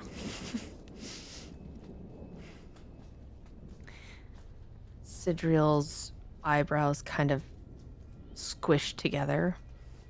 Like he's got these creases in between his eyebrows and on his forehead. Almost like he's wincing.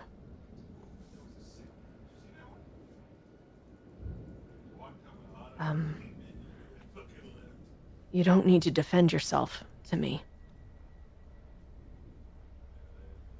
Good. I suppose.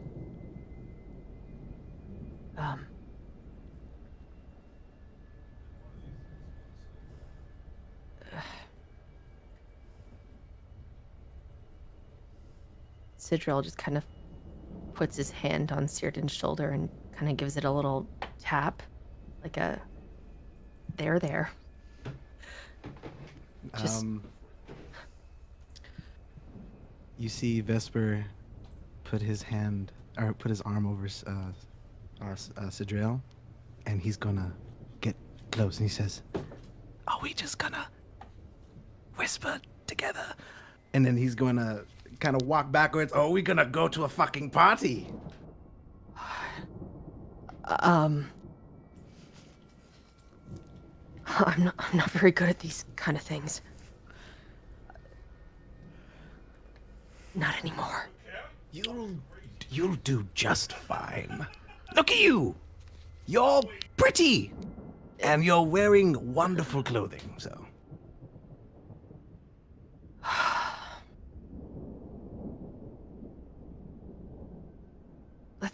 Let's just go. And don't drink too much.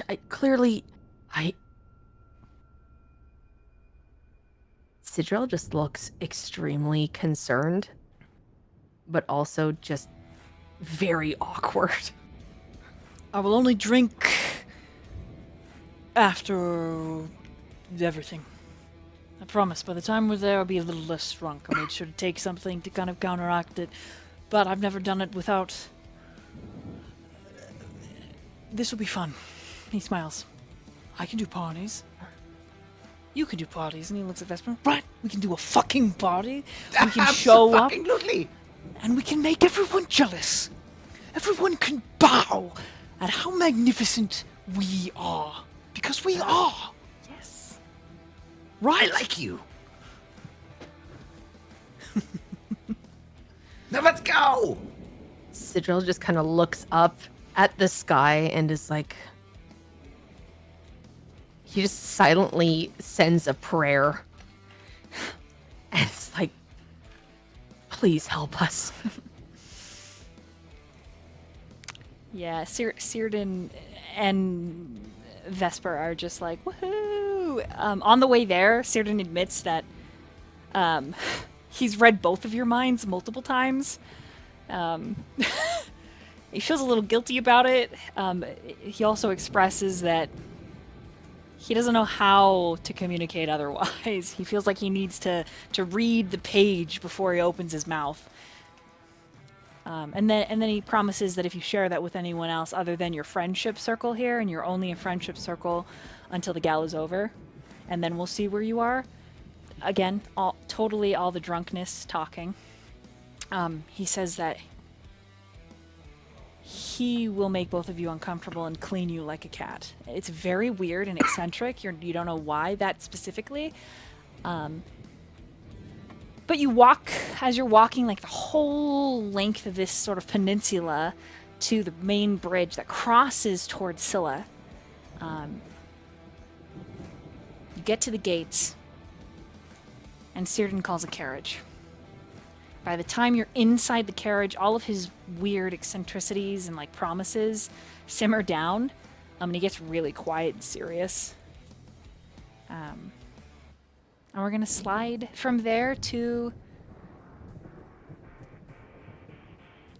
Luminetta. Your carriage ride with Lord Belial. Question for you players. Did he have an accent? He did, right? I thought he just had a deep voice, but I could be wrong. My memory might be really bad.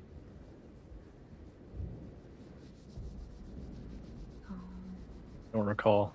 I can look right now. It's all right. I can check real fast. It's all good. We'll just roll with it. We'll just Okay. we'll just roll with the we'll roll with it. It's fine. Yeah.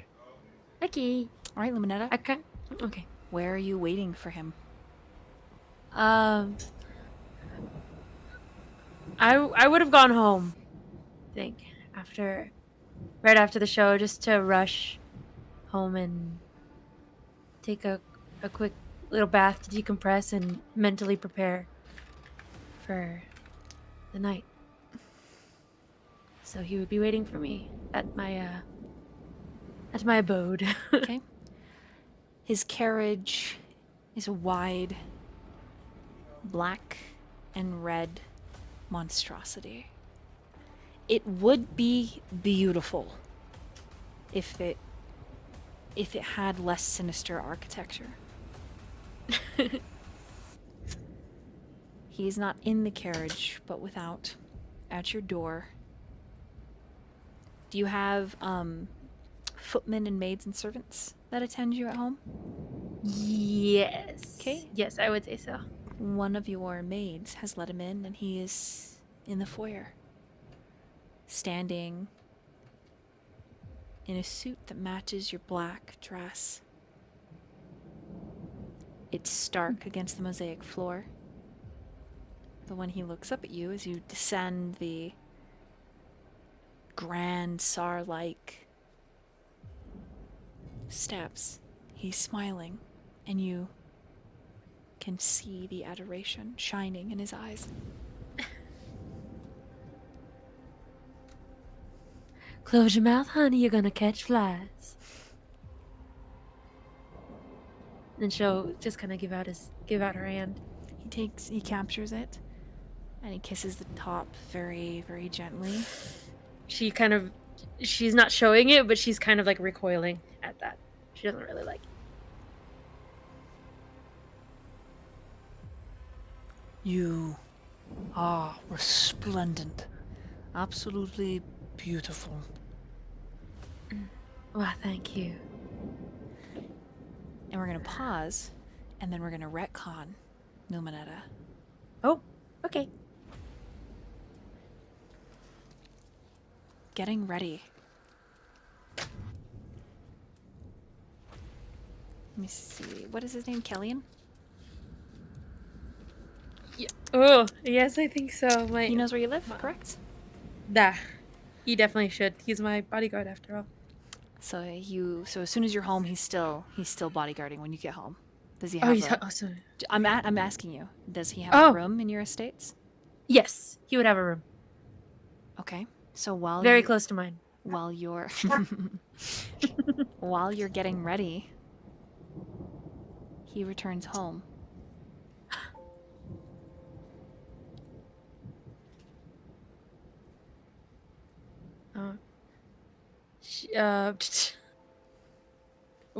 So he just got home. Mm-hmm.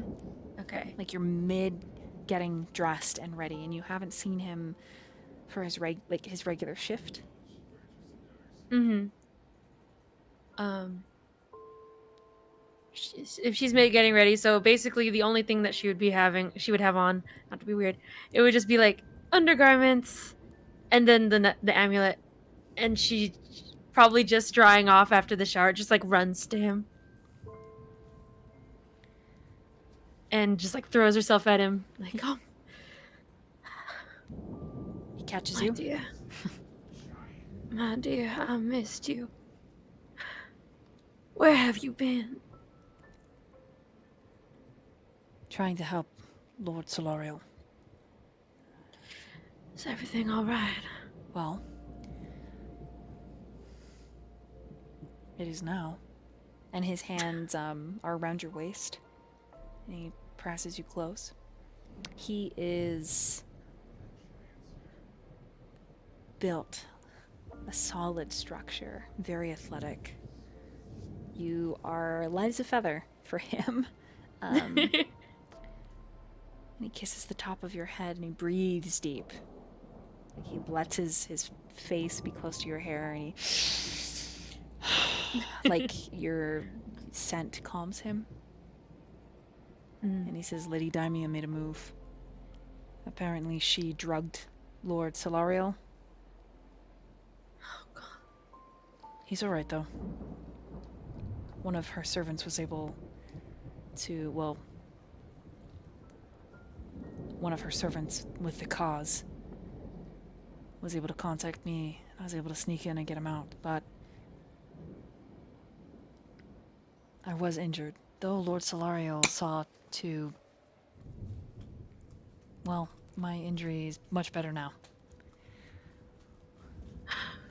I had to sign out with his guard, Alaric, and there's a whole, like, NDA. Very weird, but that doesn't matter. I'm here now. And he touches Oh. your face because it's his eyes. They're not like everyone else's. He can see some, but not very clearly. And when he does recount exactly how he got away, it is because of his eyesight that he was even struck in the first place. And he does apologize. I know you don't like when I get injured, but I'm okay. You look very nice. Well, thank you. It's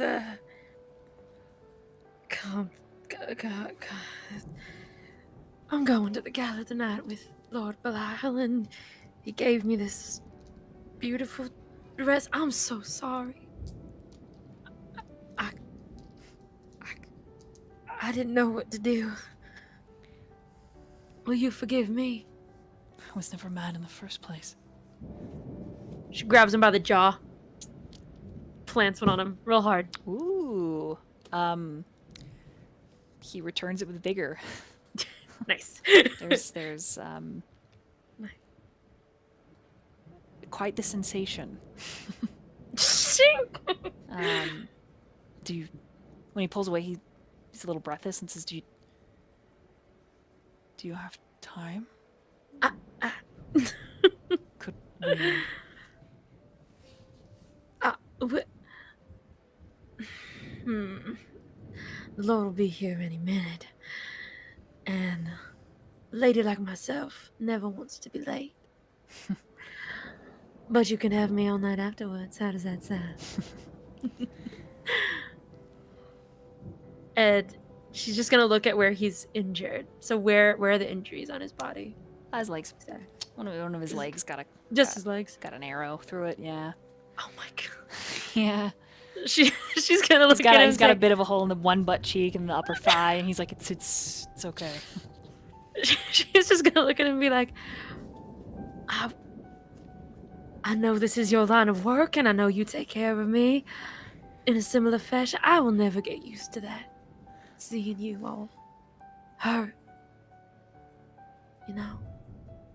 You have to be doing all this secrecy and saving people. I don't quite understand it myself. He takes your hands and he kisses your fingertips. Scylla deserves a second chance.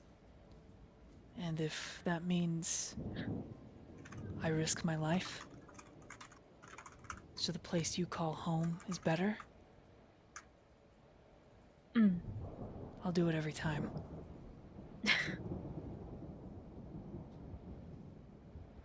Well, aren't you selfless? I can make up an excuse that I got sick, that I'm throwing up, and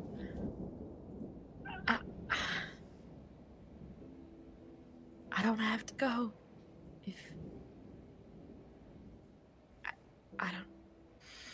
I don't want to upset the Lord, but then she grabs his hand and just says, I never know when I'm gonna have you or lose you. I'm not going anywhere. You promise? I promise.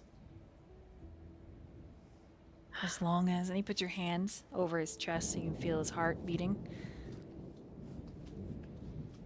As long as this beats, I'll never leave you. She kind of just hugs him and listens to his heartbeat.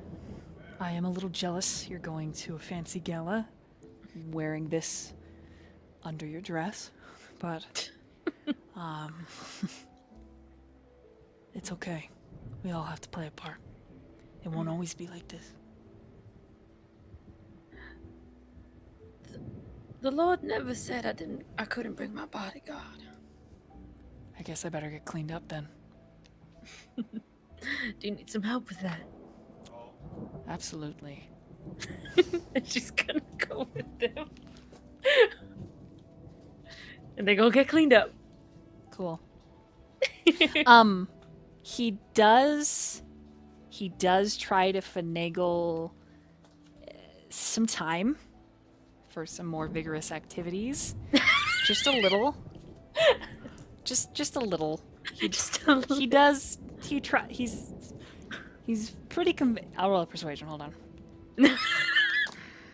That's an 18 on the die. Do I have to roll something now? Are you gonna resist? Yeah, she's gonna resist. Not like in a absolutely not, but just in like a we gotta get ready. She's like, I'm focused. Okay, roll a wisdom saving throw. Okay. Gotta beat an 18. Oh shoot. Okay, wisdom saving throw. Oh, that's a 4. Okay, we boinking again. A little bit, just not a lot. Just a little. Just a little. Guys, I swear. Just a little. So that's a 6, but yeah. She'll just be laughing the whole time, like, oh my god. Yeah. He's definitely a giver. Nice. Nice. And he's very sweet. Because of his eyesight, his hands are everywhere. But each curve and valley, he tells you how beautiful you are. How stunning. And how grateful he is that you would like someone like him. Someone as damaged and as unworthy.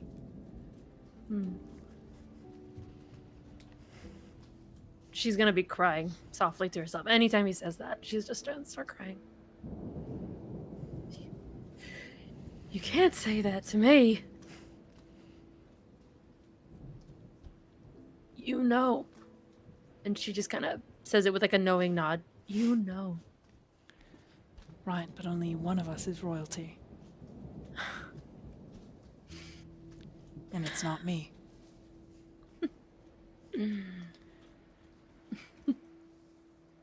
I'm just a pretty picture, honey.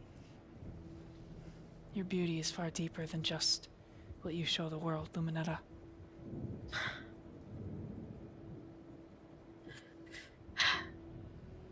Well, I'm glad you think so. But you're my world. And that's all that matters. He helps you get ready after that. Sorry, go ahead. Sorry. No, you're good. It was like not extra. Or it was not necessary. It's extra. He helps get your hair pinned back however you'd like, dries you off, you know, acts as your mirror when you're like, how's the makeup? Yeah. And then he puts it on something fine, but unassuming. Doesn't matter what you wear. We'll take care of that later. Just look clean. That's all. It just makes him chuckle.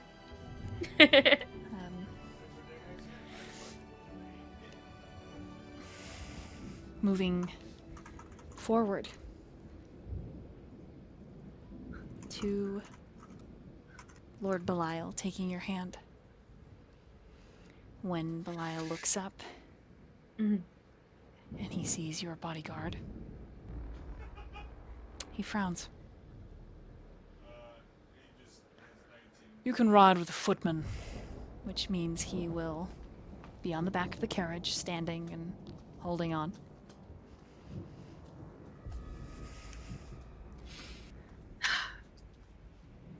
Kelly Is that all right with you, Kelly?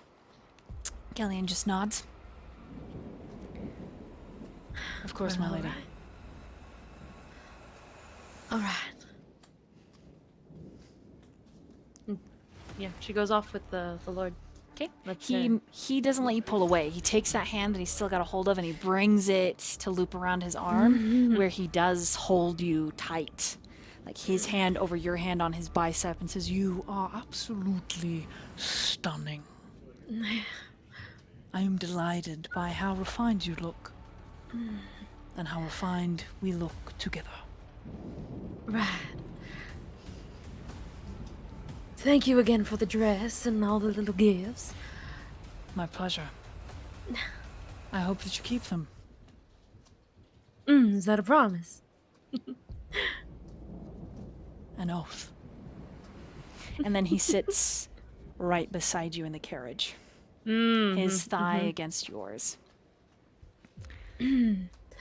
She's gonna go off to the side, like nearest the door, kind of give it some distance.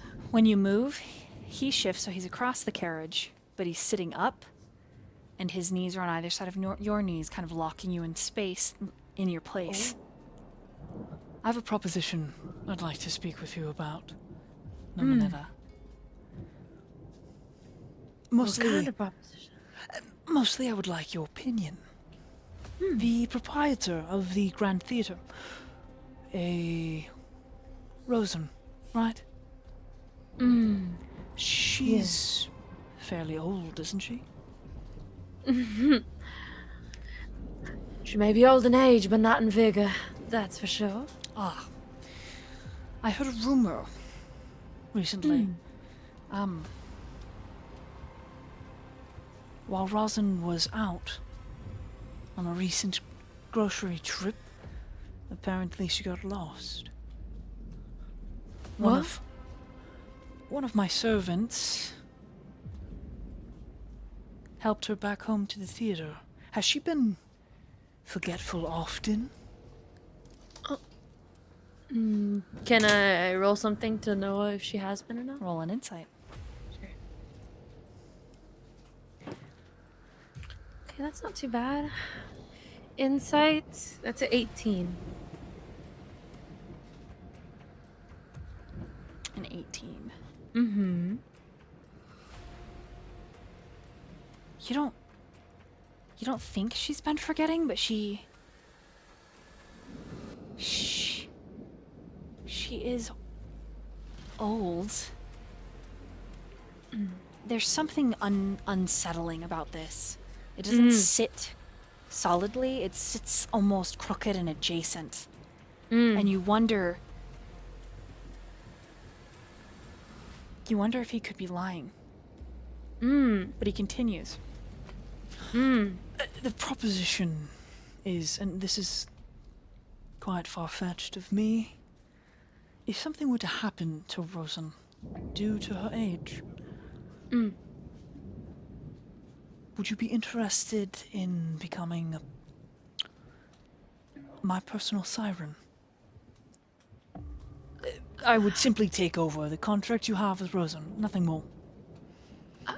I just worry that the other lords in the city might, well, It might try to raise the old theater into something else, and you would no longer have a place to perform. Right. Well, I don't. Well, you see, I've been performing at the Upper City Theater for so long now, and I have thought about potentially, once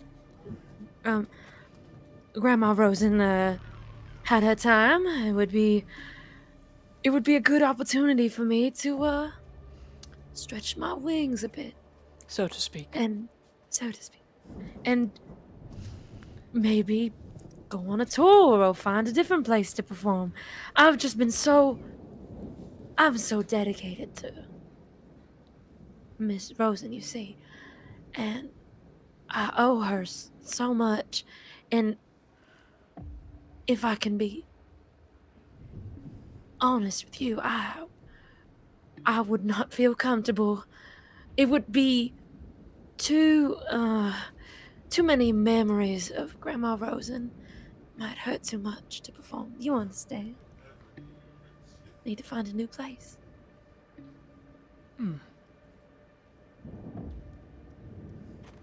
Understood.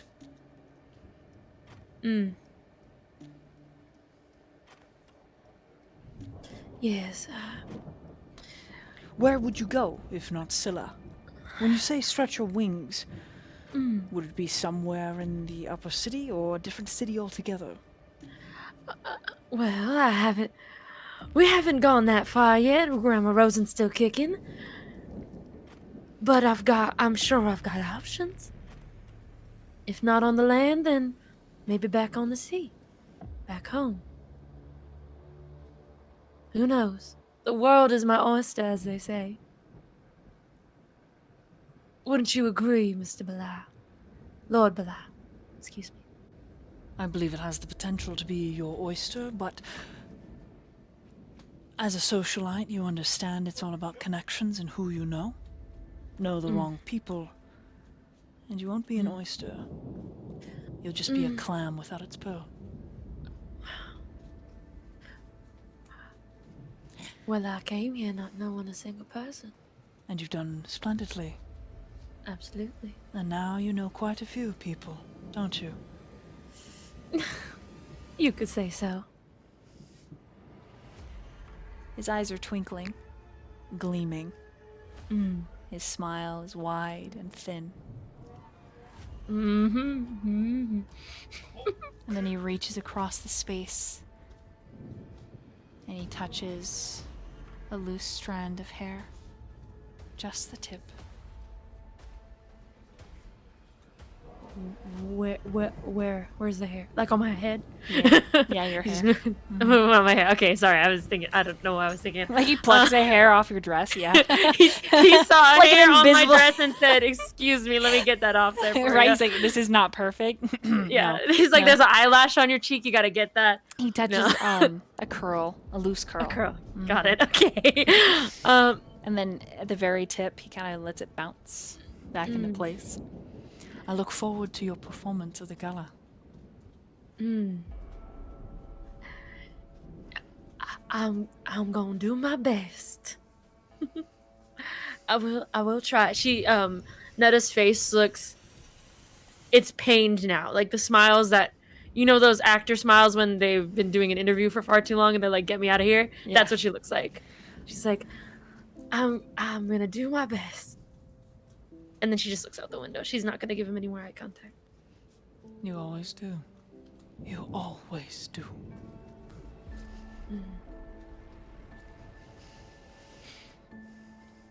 She kind of tightens herself. Okay. His knees squeeze yours a little tighter as the silence stretches on and the carriage bounces down the narrow ways.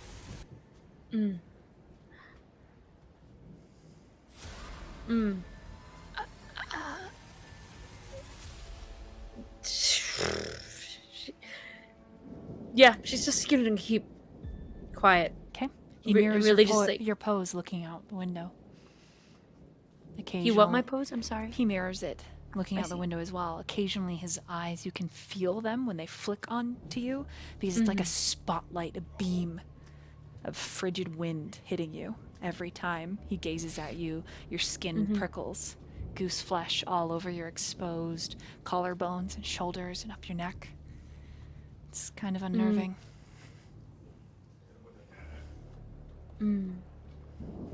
Let's see. Anything else for you? Or shall we move Yeah. ahead? I want to do one thing. Okay. I'm gonna try. She's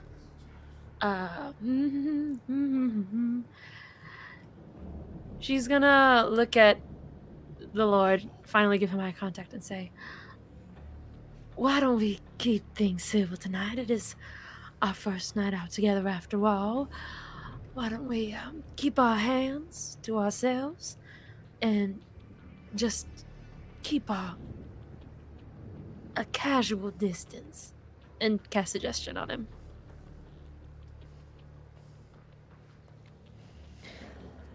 Okay, what does he need to roll? Wisdom.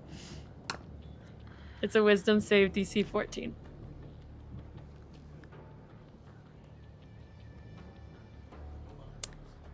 With suggestion.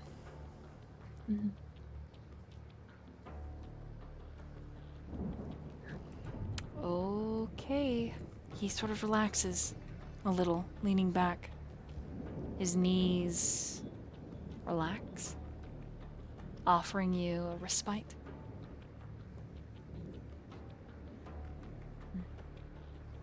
I think that sounds charming.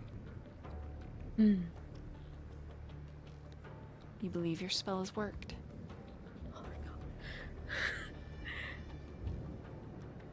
Netta's shoulders go down, finally relax. Lovely. I'm glad you agree. And she smiles at him. It's probably the most genuine smile she's had all night. And And then yeah, he she'll- adds, after all, you and I will have many more nights together. Can I get can I do an insight on him just to see, like, if he's lying or trying to deceive me that the spell didn't work? Go ahead. Cool. Or unless he's just saying things to be weird. That's 15. You think the spell worked, but you think he just literally plans to. To meet me more. Yeah. Got it. Okay, yeah, and then her genuine smile turns into the pained one again. She closes her mouth and goes, and then she just kind of holds her hands together and hums to herself. Like warm-ups for the show. Okay. That delights him. He loves it. You get little like golf claps, but they're less intense. The little smiles that he gives you when you begin to sing, it puts a distance between the two of you, making it almost pushing him into the audience. You can feel it's almost a safety. Your singing creates a space between the two of you.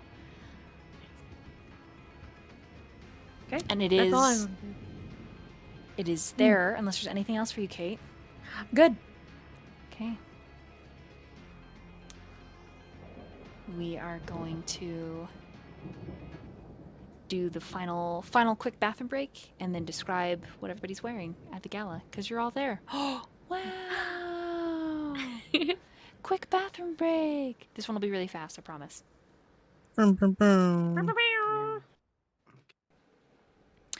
And we are back. Let me switch over this map to the correct one.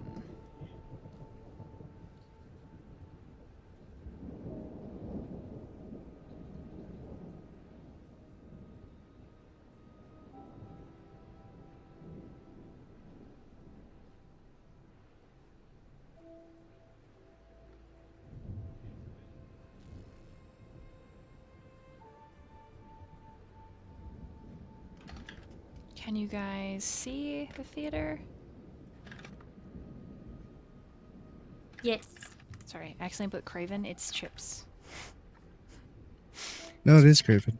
Yep, but you know, it's Oh, like the token. okay. Oh, look at everyone. Wow. Where the hell is Torrent? Oh, there he is. Okay.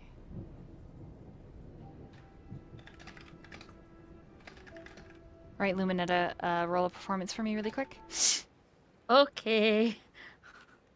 Sorry if you hear crying. My dog knows I'm playing D&D and she don't like it. Okay. Oh, that's a 18. Okay.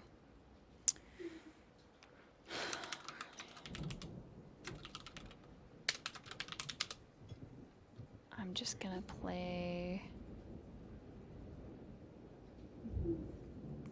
this. Hopefully this doesn't get me in trouble since it's royalty free, but I haven't completely checked it. But you know, it's the siren music. Right? Like Perfect. Thank you for playing Kinda. siren music.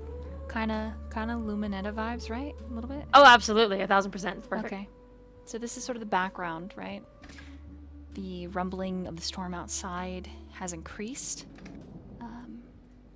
but it's more a pressure now. There are lots of people other than just the party in this area. Solariel, you may roll a deception or a persuasion. And then Okay. I'll describe your time at the gala up to this point. Oh yeah, rolled low. I got an 8. Yeah, you are not invited to the show that goes on in the basement. You'll have to sneak in. And then that's what I will do. Okay, between Vesper or Sidriel? Who would like to roll your persuasion?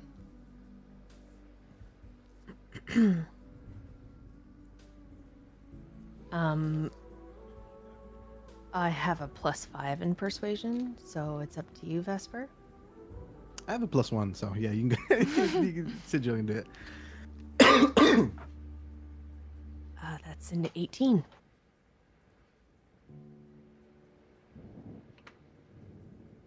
An 18. The three of you have been invited. When Lord Belial trolls towards your seating section, Sidriel and Vesper, Vesper, you're surprised this guy doesn't recognize you because at your sentencing, this is the man who wanted you to be publicly hung right then and there. And he sort of looks over you with like a general disdain. But both of you roll insights, please. All right. 15. 15 as well. He feels poopy, but the way that he looks at Círdan is with severe interest. He makes a glance at the two of you, like, and he calls Círdan by name when his eyes land on him. There's some unpleasant pleasantries. Belial says it basically says it's wonderful to see you. At one point in the conversation, Círdan decides he's done and simply walks away, which frustrates Belial. Belial looks at both of you once more, and then he kind of leans in towards you, Vesper, and says, "Do I know you?"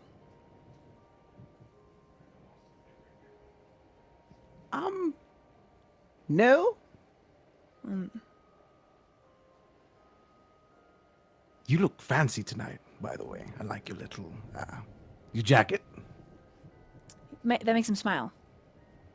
And he adjusts a piece of your jacket. If you guys want to post what your images, you can like share them in chat. Like the rough. We don't own this, but chat, you can like go click on the links if you guys want to share them with chat. Please do.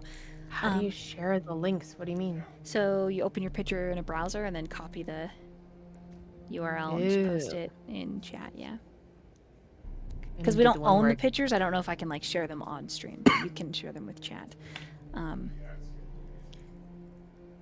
Just for me, Vesper, roll a deception, please. All right. Mm-hmm. That is a 16. Okay. He doesn't recognize you. You can tell that he doesn't with your insight and your deception. And he does do this little number where he adjusts your collar, and he says, "You also look fine." And he says, "Friends of Círdan's are friends of mine. I'm interested in his opinion." And he gives the two of you an invitation after this awkward exchange. And the invitation simply says, "At the hour of the wolf, come downstairs. There are extra refreshments to be served."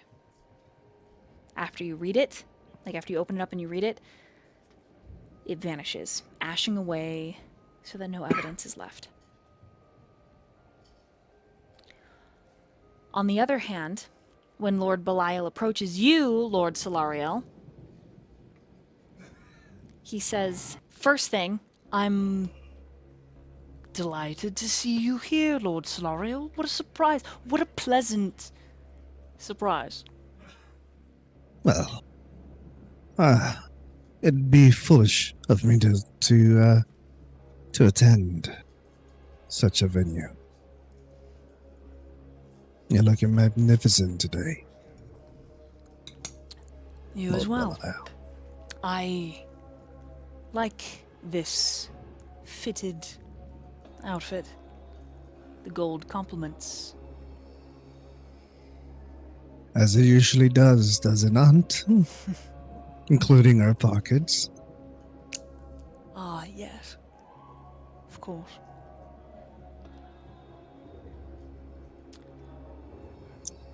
Chips, roll an insight.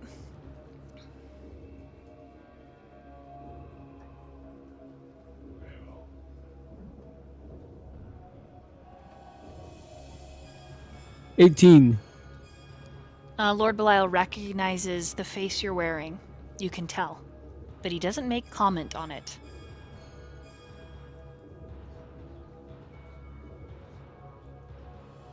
Hello, Belial. Any new ventures lately?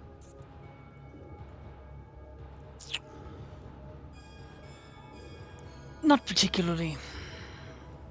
Just the same old, same old. Enjoying the lovely siren of the upper city. He motions Illuminata up on stage. You saw me walk in with her, yes? I did. Quite marvelous, I must say. Only the best. Well, Oh, that enjoy. he just bows gently, respectfully. Gentlemen. And then his eyes flick to Chips. Torrent, roll an insight. Okay, that is 12. Okay. His eyes linger too long on Chips. With a 12, you wonder if maybe Belial recognizes him, but the book. You didn't see the book, so you don't know, but it wouldn't make sense. Why would Leora have him shift into somebody Belial would recognize? So you dismiss it. And then he trolls away. Before I push the scene ahead between your trio, is there any roleplay? I just look over to to Torrent and I say, through in his head, we have to make our way downstairs. Do you see any entrances? Can I make a check to look for any ways? I will assist. Yeah, investigation with advantage. Okay. All right. Let's see. Is yours? Never mind. Dude, can we No, do you good. advantage, or can I do one and you do one? Did you just roll one? I just rolled one, Okay, I can do. but I was asking the DM if that's okay. Yeah, I'm fine if you both roll one. Doesn't bother me any. Chips can also roll one as well. I am I'm too rolling busy that. trying to figure out how to breathe as a human. It's like an accordion. His mouth is like wide open the whole time. Like, that's the real reason Belial didn't invite you, is like your weird company. All right, what'd you get, Solariel? I rolled low again. I rolled a 4, so total 8. I rolled just a 4. You guys also have inspo. Don't forget. Yes. You can roll inspiration if you want. It's up to you. You guys don't find shit. Might as well. Yeah, I'll reroll it.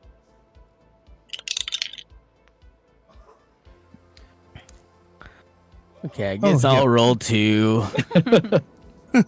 Dirty did- 20. Yeah, I rolled better too. I rolled total 21.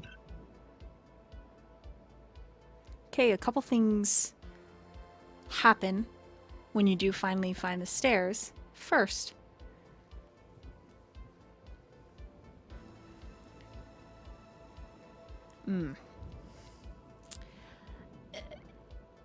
Sidriel and Vesper and Círdan, even though they were invited, are stopped on the steps that lead downstairs under a hidden, like a hidden, oh, what is the word? Hatch? There we go. A hidden hatch, like an orchestral hatch. Orchestral hatch in an orchestral hatch that lead downstairs. And this is the first time all 5 of you are in a stairwell together.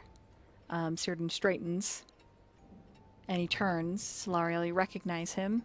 He recognizes you. There's a bit of unspoken communication.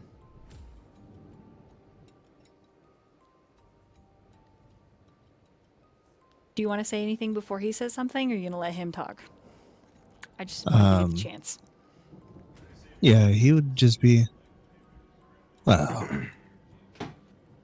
if it's not Círdan, what brings you out of your cave today?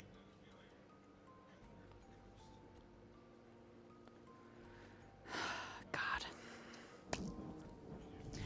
On a deception, he rolled a 3, so he's just going to be honest. I'm here to steal what they're auctioning off. Do you want to help me? Us. Well, it looks like you're here for the same thing anyways. We can work together. I was just going to go in guns blazing. Do you have a better plan? Potentially. You want to give us a little more time, find out what we have to work with down there. It's probably a good idea. New plan. And he looks at Sidriel and Vesper. We follow Lord Solariel's lead. Lord And who- Solariel. The Is two of you, this- when Vesper says that, and you look over his shoulder at Vesper, Solariel, I need the both of you to roll insights. Insight, you said? Mm-hmm. Dirty 20. 16. 16. and Yeah, a but dirty he's more 20. dirty. Yeah. There is an instant prickling in the air between the two of you. A recognition. A dissatisfied sense of what the other may be. I'm gonna go up to Lord Solariel, kind of just walk over with a smile, and bring my hand in for a handshake. He takes a pause and he eyes you up and down. And who might you be?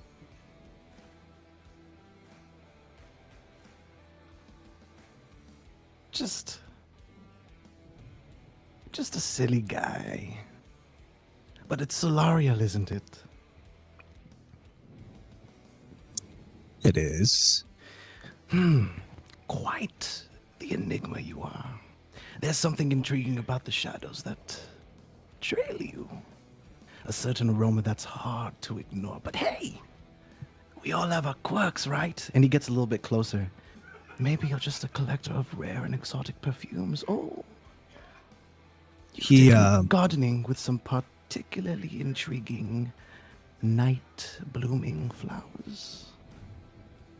as you approach closer, his face drifts off the side as if repulsed, and he goes and says, "Yes, hard to ignore scents. I can understand the same feelings."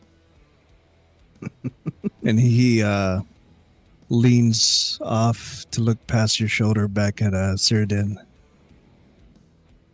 "You have a leash on these, Cyrodiil."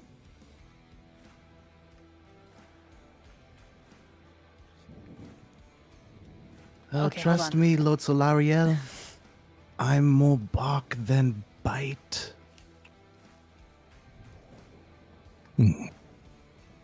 Perhaps. It'd still be nice to know if there's a brain to guide those barks.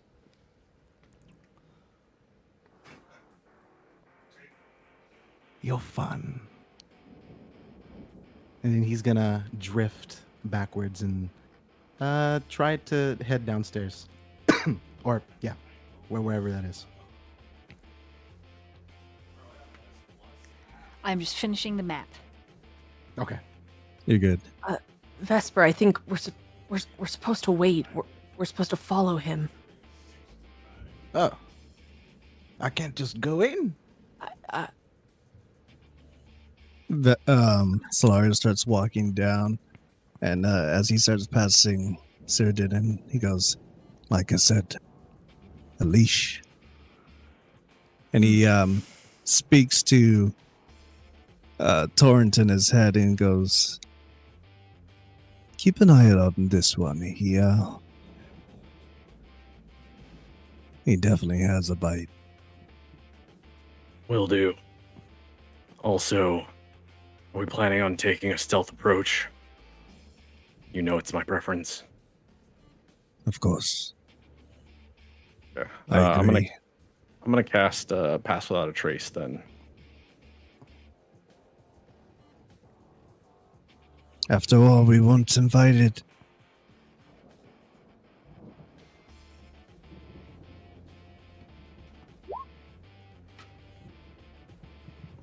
You can hear in the distance. Hey, Solariel! I hear fur is in fashion this century.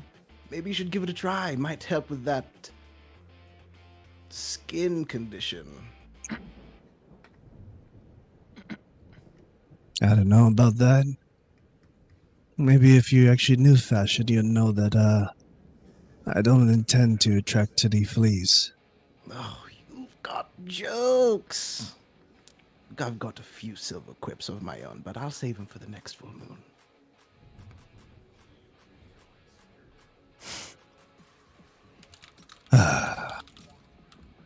What a night. Okay. Let me see. So down, Torrent, are you letting everyone? Is it everybody stealthing, your whole little threesome, or is it just?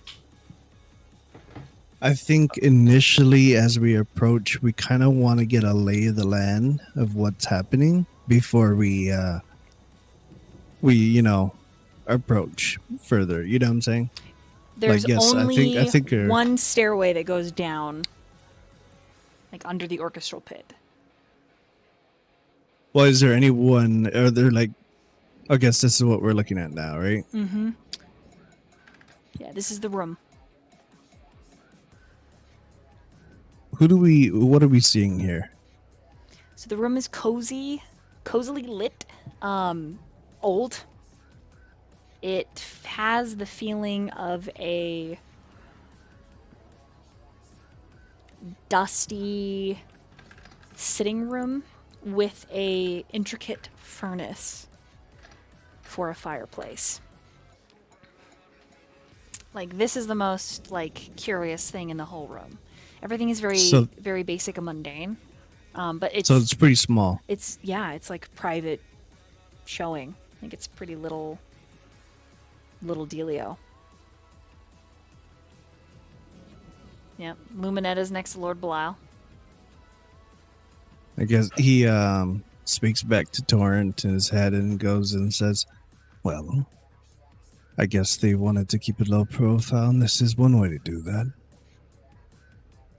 But doesn't look like there's much space for stealth."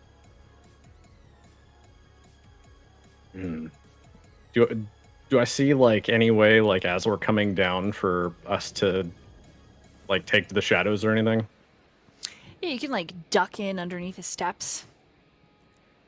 You know, or Is this fairly dimly lit? yeah, it's very dimly lit. Like it's really, really dark. Like everyone's trying to like have their faces cast in shadow. Like it's not even bright enough in here that you could read something on a paper right in front of your face. In that case, before we continue, I do look back to Cyrodiil and say, "Why don't you show some face and keep an eye out?" And I'll attempt to stay hidden as we approach. As will I. And certain points.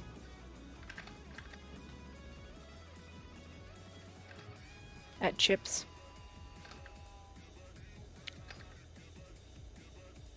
He can stay by you. Okay. Cyrodiil does lean into Chips and says, Do you know who you're disguised as right now?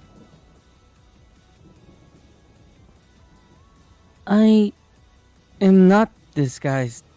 This is how I've always been. Oh, my apologies. Who are you? My name is Chips. Hello.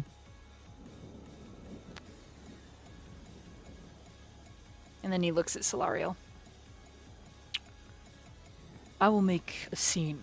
I will help keep you hidden. However,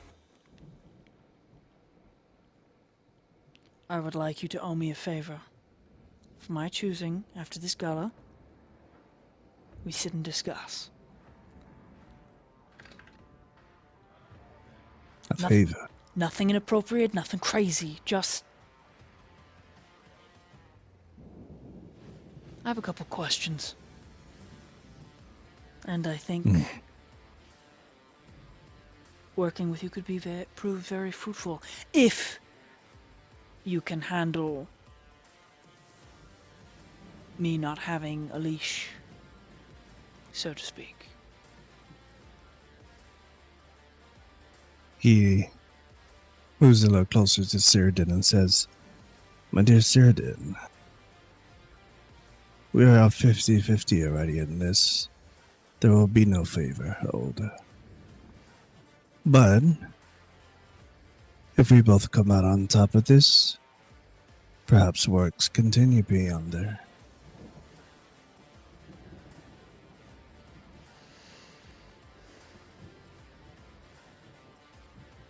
Fine. Unless you want to do this alone."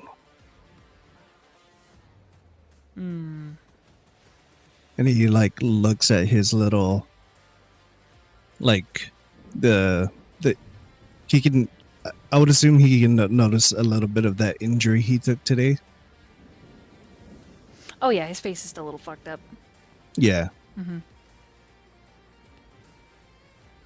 but it does look like you can take a little rest yourself. So, who's the one owing a favor now? He grins. Fine. And when he reaches his hand out and he shakes it, you get a feeling like it didn't matter who owed who a favor. He just wanted to like be connected to you in some way, and it's weird. But Cyrdan's weird. Anything you've done with him is kind of adjacent. He gives a normal. little smirk regardless. He's like, I figured as much. And just as he lets go, I will start walking up the ceiling. And I have the skulker feet, so I can actually hide in lightly obscured. Okay, so both Torrent and you go ahead and roll stealths. Chips, Cyrdan kind of makes a motion for you to walk beside him. Any motions for Vesper and Sidril as well. Would Sidril recognize the face based on the faces he saw in the book? Because Yep, he okay. does. So when Cyrdan said who, because you heard the whole conversation, when he says, do you know who you're disguised as? And he's like, I've always looked like this. Yeah. Did we like hear any of that, the planning, or like Yeah, see you what hold, was going on? Yeah, you and Sidril were right by Cyrdan. He kept you involved the whole time. And if you Okay. if you were too far away, he very likely pulled you close to overhear it. And now he's motioning the three of you even closer.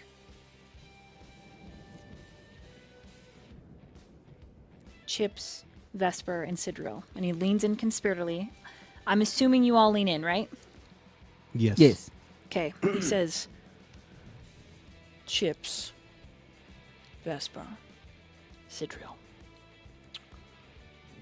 We're about to go into a room filled with sharks.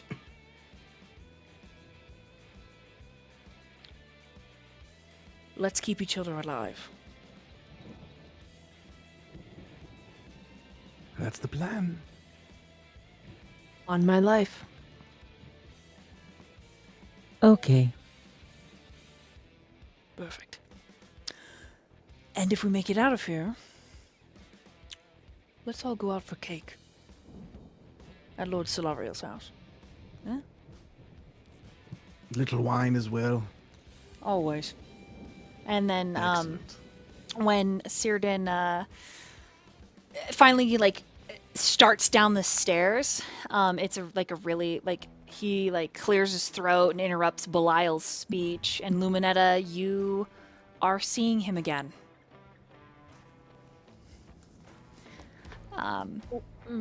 Like his presence was like really minuscule during the like party part. Like imagine Vesper and Sidril, you've never seen him do this at all. But imagine he was like muted, but now he's just a brightly colored peacock. As he says, well, well, well. No invitation for a dear friend to the gala. I had to show up on my own. Rude of you to not invite a wizard chief among the Mordenkainen circle. Disrespectful. And not in adherence to the council. And Belial's like, Master Cyrdan, my apologies. This is a humble party. We meant no offense. Did you now? Well, my most esteemed guests are offended. And he motions to Vesper. It requires a chair and wine. Now, Belial, And he doesn't say Lord. fetch it for him. And Belial grits his teeth, Luminetta, and you are just standing there like, oh shit. And Belial motions to his servants, and Vesper, you are brought in a chair fit for a king. And Cyrdan just makes a motion for you to sit and drink. And everyone's so distracted by this that Solariel and Torrance, your DC was 8. Oh, I think we passed. Pretty close.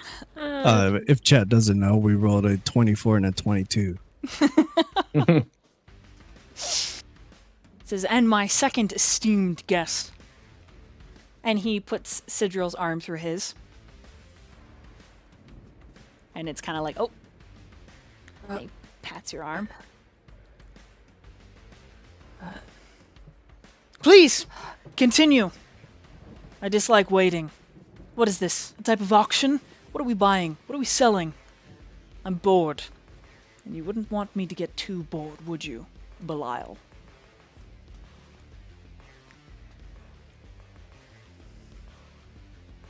The auction starts. And it is nothing for the longest time. At one point, Chips, you're standing behind Cyrdan. Cyrdan like shakes his arm that he keeps behind his back, and he's got like a bag of cookies that he shakes towards you. Like, here you go, kid. This is kind of boring. Would you like to take the cookies? I would, but I don't know what to do with them. Okay. I'm just gonna take them and I'm just gonna hold them. As the like the auction is happening, and it's all like really like Solariel. It's like boring, mundane stuff. It's like a scroll of Revivify, a ring of this painting, blah blah blah. Really dumb. You're like, this is not what we thought at all. He speaks out to the Rat Queen. Okay. And he goes, "Any luck, Your Majesty?" She doesn't immediately answer. It takes her quite a few minutes to answer. But pausing there, Chips, when you're holding the bag, like fisting it like a little kid, and then Cyrdan turns and like makes a motion like eating, and then you see that he has his own bag that he pulls out of his wide sleeve and he starts eating them. Like, he says, "Go on, it's good." I am going to slowly nod and pull a cookie out and taste it. Roll a Constitution saving throw. Yeah. He says the cookies will make you go really fast. Don't worry. You'll be fine. Con saving throw. Total 9. Cool. You're affected by the haste spell. Oh, sick. But he's just giving you the equivalent of like cocaine cookies. So. Nice. I start shoveling more cookies into my mouth. You feel Faster. really fast. Like you feel your body like vibrating, like. And then Cyrdan motions for you to share the cookies with Vesper. Like, I give the last one cookie to Vesper. Thank you. roll a Constitution saving throw if you eat it. I eat it. Okay, roll con. That's 17. Okay. Yeah, you just feel a little fast. No haste spell. Ooh. But when Cyrdan looks at you, he sighs and he pulls out another bag of cookies and he throws it at your chest. And he motions for you to eat. These Okay. cookies are really good. What is in them? Cyrdan just says, "My favorite snack." And his eyes are all, his like pupils are like pinpricks. And he also seems to be going really, really fast. I very, very, very, very, very much like these cookies. My God, are those guards back there? Oh no. Are those guards? Yes, and we'll take them out, don't worry. We're just waiting for things to get interesting and no longer be about pictures and whatever the fuck else this is happening. I want to talk to one. I feel like running. Does anyone feel like running? I feel like You running. guys are being very loud. I'm gonna talk to one. Vesper's gonna go into the guards and talk to him. Sit down. Guys, you need to sit down. Sidro, just eat one. Here, I'm okay, thank you. you should eat. If they could have seen Solariel, there's a visible face palming happening right now. Cyrdan hands out the cookies to Sidriel. You can eat them if you want, but Vesper's gonna go talk to the guard. The Rat Queen finally answers. Solariel and Torrent, as you're watching the Chips start like kind of like, I want to run. Do you run, Chips? I am about to. Like, I am like like looking around, kind of bouncing up and down, just like looking around for like a wide area to go around. But I haven't done anything yet. Okay. All right. So the Rat Queen says, I may have found something, because she's hunting in Lady Daimia's residence, right? Yes. She says, I may have found something. There is apparently someone named Menthos that she met at Marrow Point, and there was an exchange. It doesn't say what they exchanged, other than there were 3 dragon-marked crates.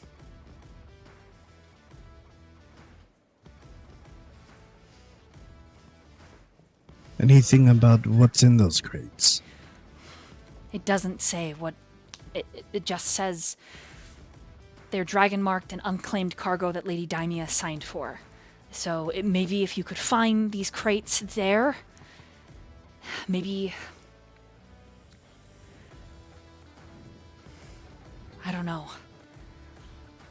Maybe there's more to the area that you're in, a hidden door, a different chamber. I speak over to Torin and be like, do you see Lady Dad? She here? Have we seen her at all? You have not. No, I can't say that I've seen her. Then I'm gonna say that we should let's look out. Maybe there is another way through. Deeper. Not a bad idea. So I'm gonna be up on the ceiling, stealthily trying to walk around and trying to look for any further like hatches or doors or 'Kay. anything hidden. Okay. You know. Roll an investigation. Vesper, as you go to leave for the guard, Círdan follows you. He pats Sidriel's arm and chips and says, stay here, eat the chips, and he follows after you. Vesper, you walk up to the guard, and the guard gives you a look. You know, and the auctioneer's still going, and like the lords and ladies that are down here in this private auction, it's really just dick measuring contest for how much gold they have. Like, what do you say to him? He's just like, can I help you? Well, the intention is to pickpocket him, but before I do, I'm going to say, You know, my vigilant friend, I couldn't help but notice the craftsmanship of that fine piece of armor you're wearing. A work of art! Truly! Tell me, did it take a skilled blacksmith to forge such a splendid suit, or perhaps a stroke of good fortune? I'm assuming so. It's standard issue, sir. Amazing. It's exquisite. Like, may I feel it a little bit? I'm wearing gloves, so it's soft. It won't put any fingerprints on you. You came in with Master Círdan? Yes. Okay, sure. And he And just as kind of I- like turns his face away, like you're like, like he has to bear this.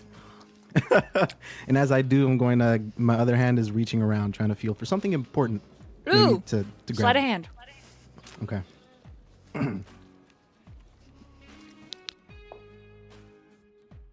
21. Well, dagger or coin purse? I'm gonna grab the dagger. Okay. Oh You yeah. easily slip it out of its sheath and pocket it. I'm gonna like trace my hand like on the rims and say, "Wow, Absolutely fine piece of work. I'm sure this serves you so well. and he just knocks on his chest armor. Well, I'm gonna go back to my seat. Have a wonderful night. When you turn around, the guard says you as well. He's obviously kind of weirded out. When you turn around, Círdan's there, and Círdan puts two hands on your shoulders, and he leans in like he's giving you a kiss on one side and then a kiss on the other side of your cheeks. But he whispers and says, I need you to stealth and find where they're keeping my brother. I'm going to keep them distracted here. Anything that's not nailed down, put it in this bag. And he hands you a bag of holding. All right. Something fun. I'll do it. He says, take the boy and Sidriel with you. All right. I go to Sidriel and Chips. Mm-hmm. The boy is Chips. Yes, the boy is Chips. Okay. And I'm gonna say, Yeah, Chip Skylark. With me. Let's go do something fun. Are we gonna go running? Running but less. Okay. Follow my lead. and I'm gonna go try to look around and see where do we start?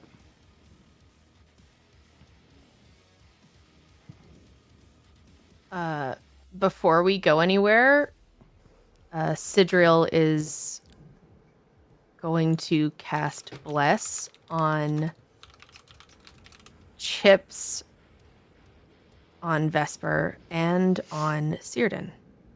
Oh, wow. Oh, Is that going to be stealthy casting? Quiet casting. Very stealthy. I'm like, you're casting a spell in the middle of this I'm room? literally like in their face, like whispering beside their ear, and they're just like, I let the hands of grace guide you. No one seems to notice, the Baldur's Gate UI when you start to glow. Just like doom, doom, doom, doom. But Vesper, you would roll an investigation to find anything hidden. okay. I want to. And then I think it was Solariel who was also rolling investigation to find hidden things, right? Yes, I rolled a 15 on investigation. Perfect. Perfect. Perfect. 19. Probably also do the same after Solariel mentioned it. Okay, ignore this. I just need to see. Okay, perfect. Don't look at that. It's so hard to see my map because it's so dark. So just, it's okay.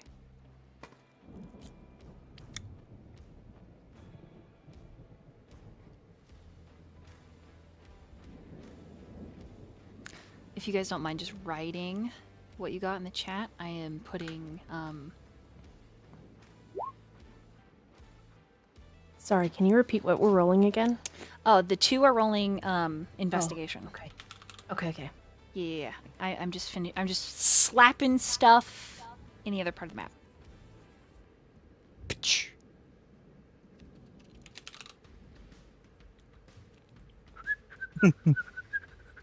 Good job, Azzy.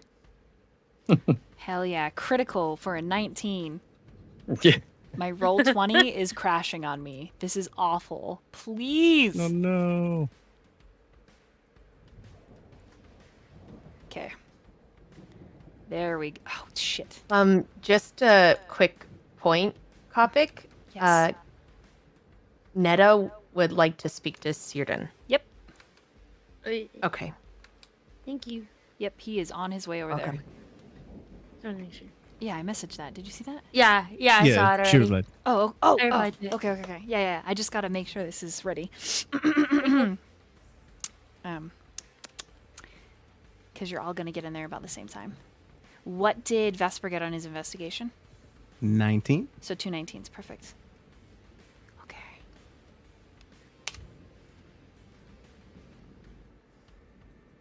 Okay. So as the little trio that first came in with Círdan moves off to sort of dissipate in this like small crowd, but it's very, very dark. I do need the three of you to roll stealths. With 19s, Solariel and Vesper are going to find the exit.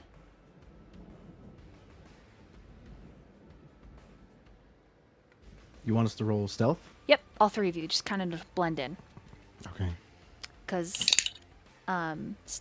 Solariel and Torrent are already hidden. Hey, Hard Art Studios, thanks so much for the raid. Welcome in, Welcome, guys. Raiders. Welcome. Welcome. Sneeze. Welcome, Raiders. Welcome. Sorry. Welcome. Just sneeze in their ears. Damn, we got like above 20 stealth, bro. All three of us. Yeah, 20, Yeah. 23, Yeah, we some 30, sneaky motherfuckers. 25. Damn. Okay, Sidriel and Chips, I need you to roll. Yeah. We're rolling for what? sneaky. Sorry. I need you to roll We stealth. also rolling Uh-huh. stealth. Yep. So Jesus Christ.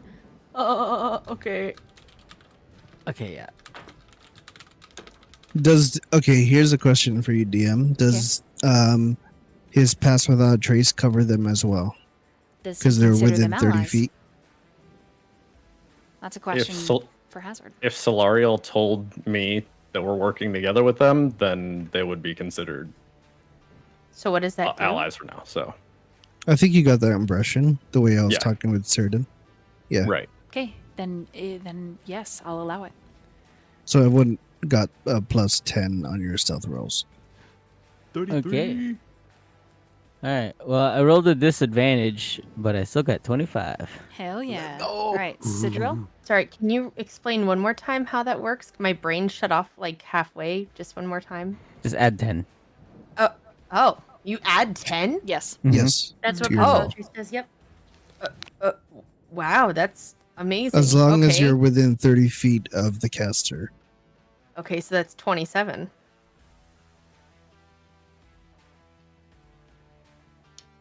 Okay, Luminetta. Cyrdan approaches in a sort of swaggering way. Belial has moved off. He's probably chosen this time to approach you because Belial has moved away. Lord Belial is discussing matters of a purchase he's just made. And Cyrdan says, "You seem distressed." She has her hands over her mouth because she hasn't seen Cyrdan in so long, and she just, oh, the Great Wizard, and then she just bows really deep. I don't deserve to even look at you. You saved my life. I can't. Please. She's like freaking out. Thank you. And he, she's like, just doing that. Please, just shh. Stop bowing to me. It's very uncomfortable. I'm sorry. I never thought I'd see the day. I'd see the day where I'd see you again. Well, I'm flattered, thank you, but I'm just a drunk now. She So- grabs his hands and like holds them together. No, you will always be a great wizard to me. Of course. You are my lifesaver.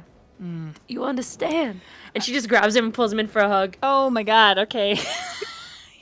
Part of him regrets coming over here.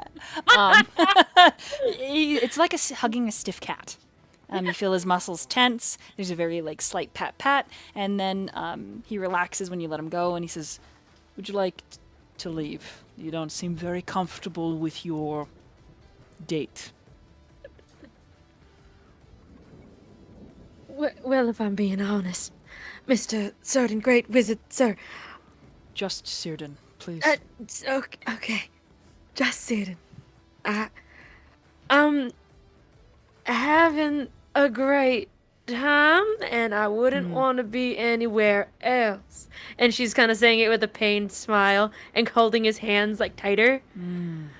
But if you have any reason to need me, and she kind of glances at Lord Belial, seeing how he's like obeying him. I would be much obliged to. Right. he hands you Of a bag of course. cookies. Eat these.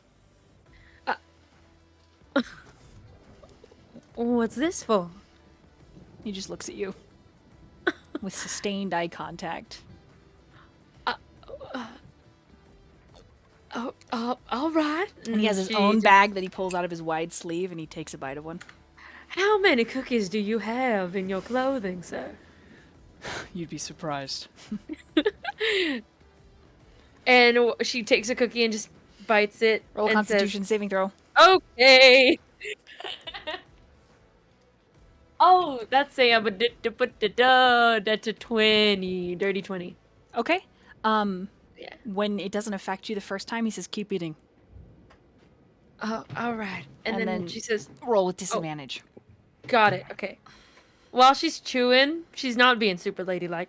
She said, "Pardon my unladylikeness or whatever we say. I just want to let you know, I would give my life to repay you for what you've done for me. Just so you're aware." Disadvantage. Well, they're both 5s, so Okay. that's a 6. You start feeling really, really fast. Oh my, oh my.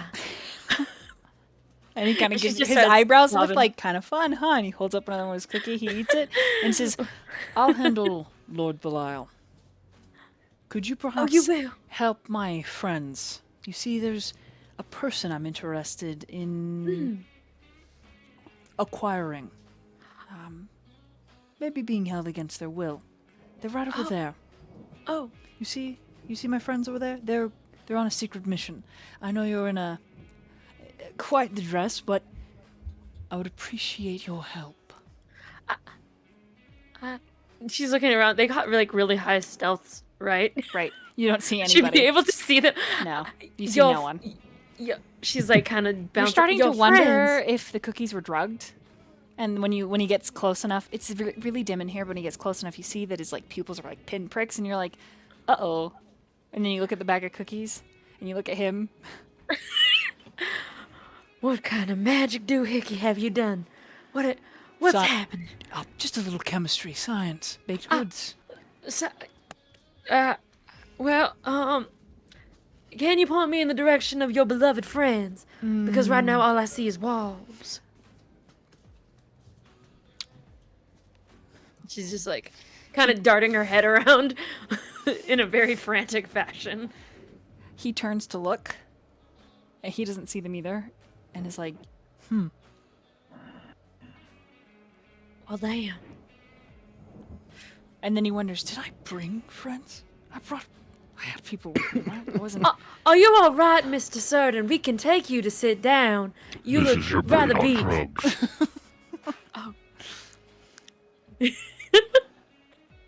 Right. The heck? he has you come with him, like talking with you. He's like, he just keeps repeating, I'm fairly certain I brought people. I didn't take any mushrooms. Did I? No. What did I do? Do you need a glass of water? I need a glass of wine. Okay, all right. And so the two of you kind of wander over to where the flutes are. And he takes two, and in one of them you watch as he drops like a berry into it. And when Lord Belial comes back, he offers him the wine flute that has the berry in it. And he says, for you.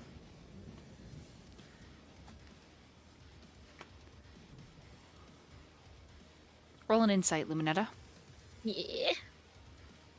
Are we still within that same room? You Or are, just hidden? but you're headed towards your secret tunnel.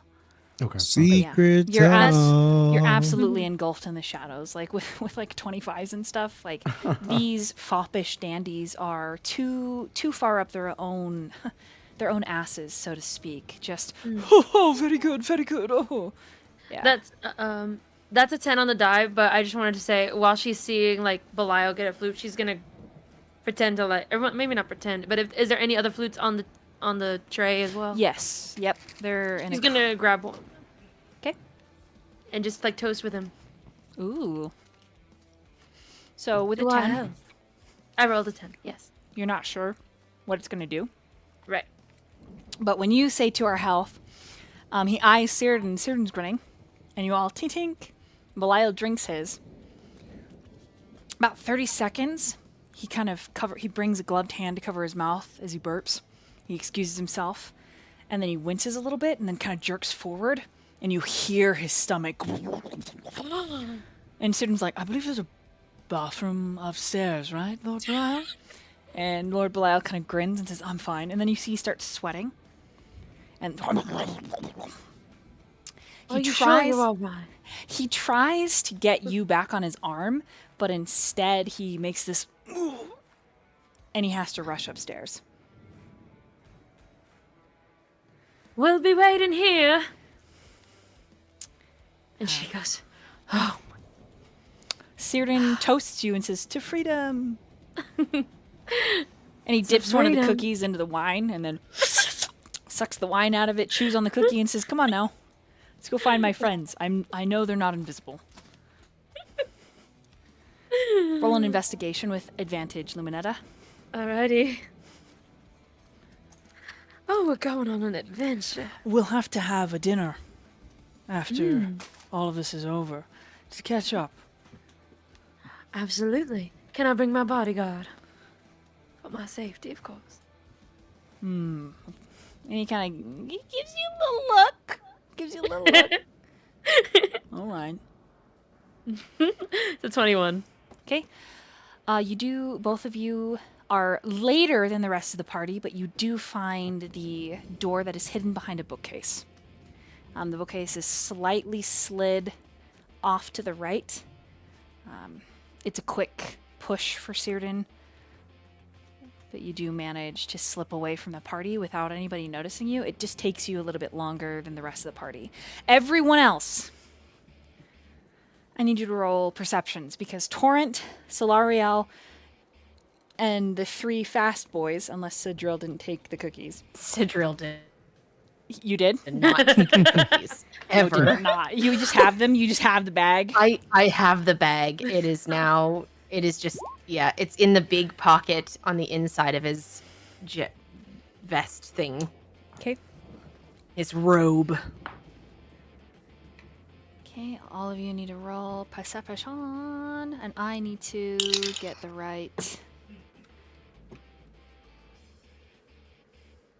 Wait, all of us, as in myself too? Yeah, you'll got you. you'll get there after they do, but you're gonna end up seeing the same thing.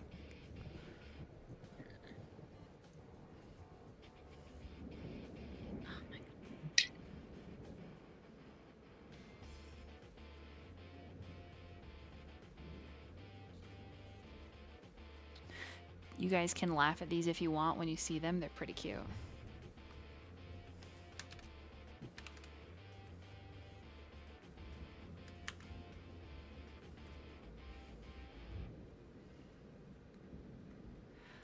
All right, Torrent, what'd you get? 12. Solariel? 8. Perfect. Vesper? Natural 20. Hell yeah. Okay, and Chips? 21. And Sidril? 16. 21. Okay. So Vesper is the first out. And Chips is the next. And Sidril. And you two are back here.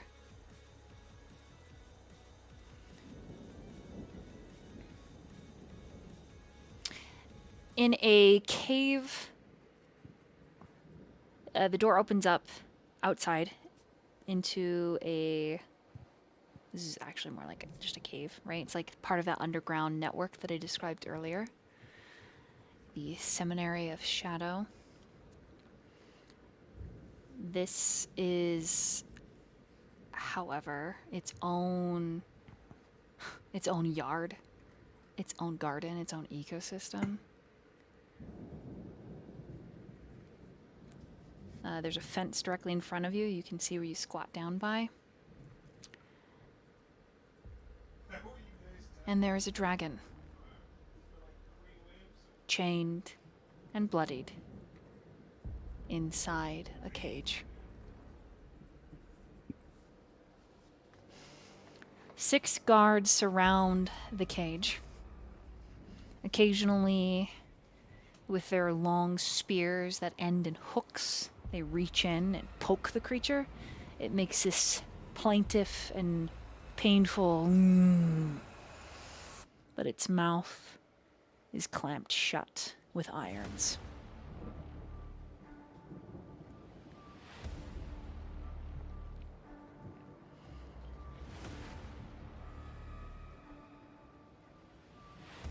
It is a few moments after that Círdan is suddenly behind, with Luminetta, behind the 3 at the fence line.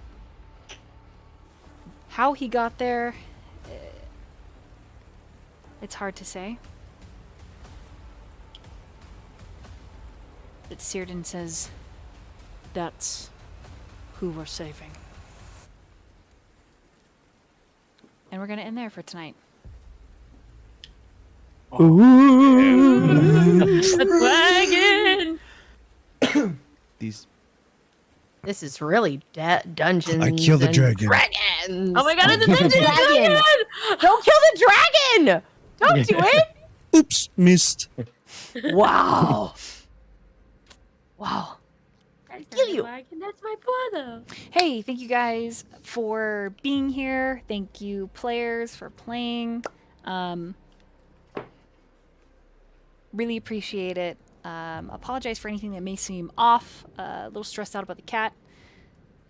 But we got there, and we got here in the end. It's a motherfucking dragon. Join us in 2 weeks. We'll be playing again. I believe it's October 3rd. Same bat time, same bat channel.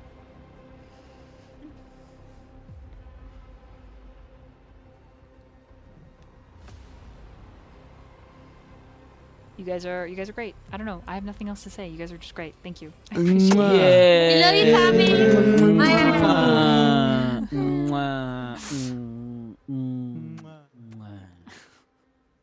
Yeah, make sure you guys drop a follow if you haven't followed, and I love you.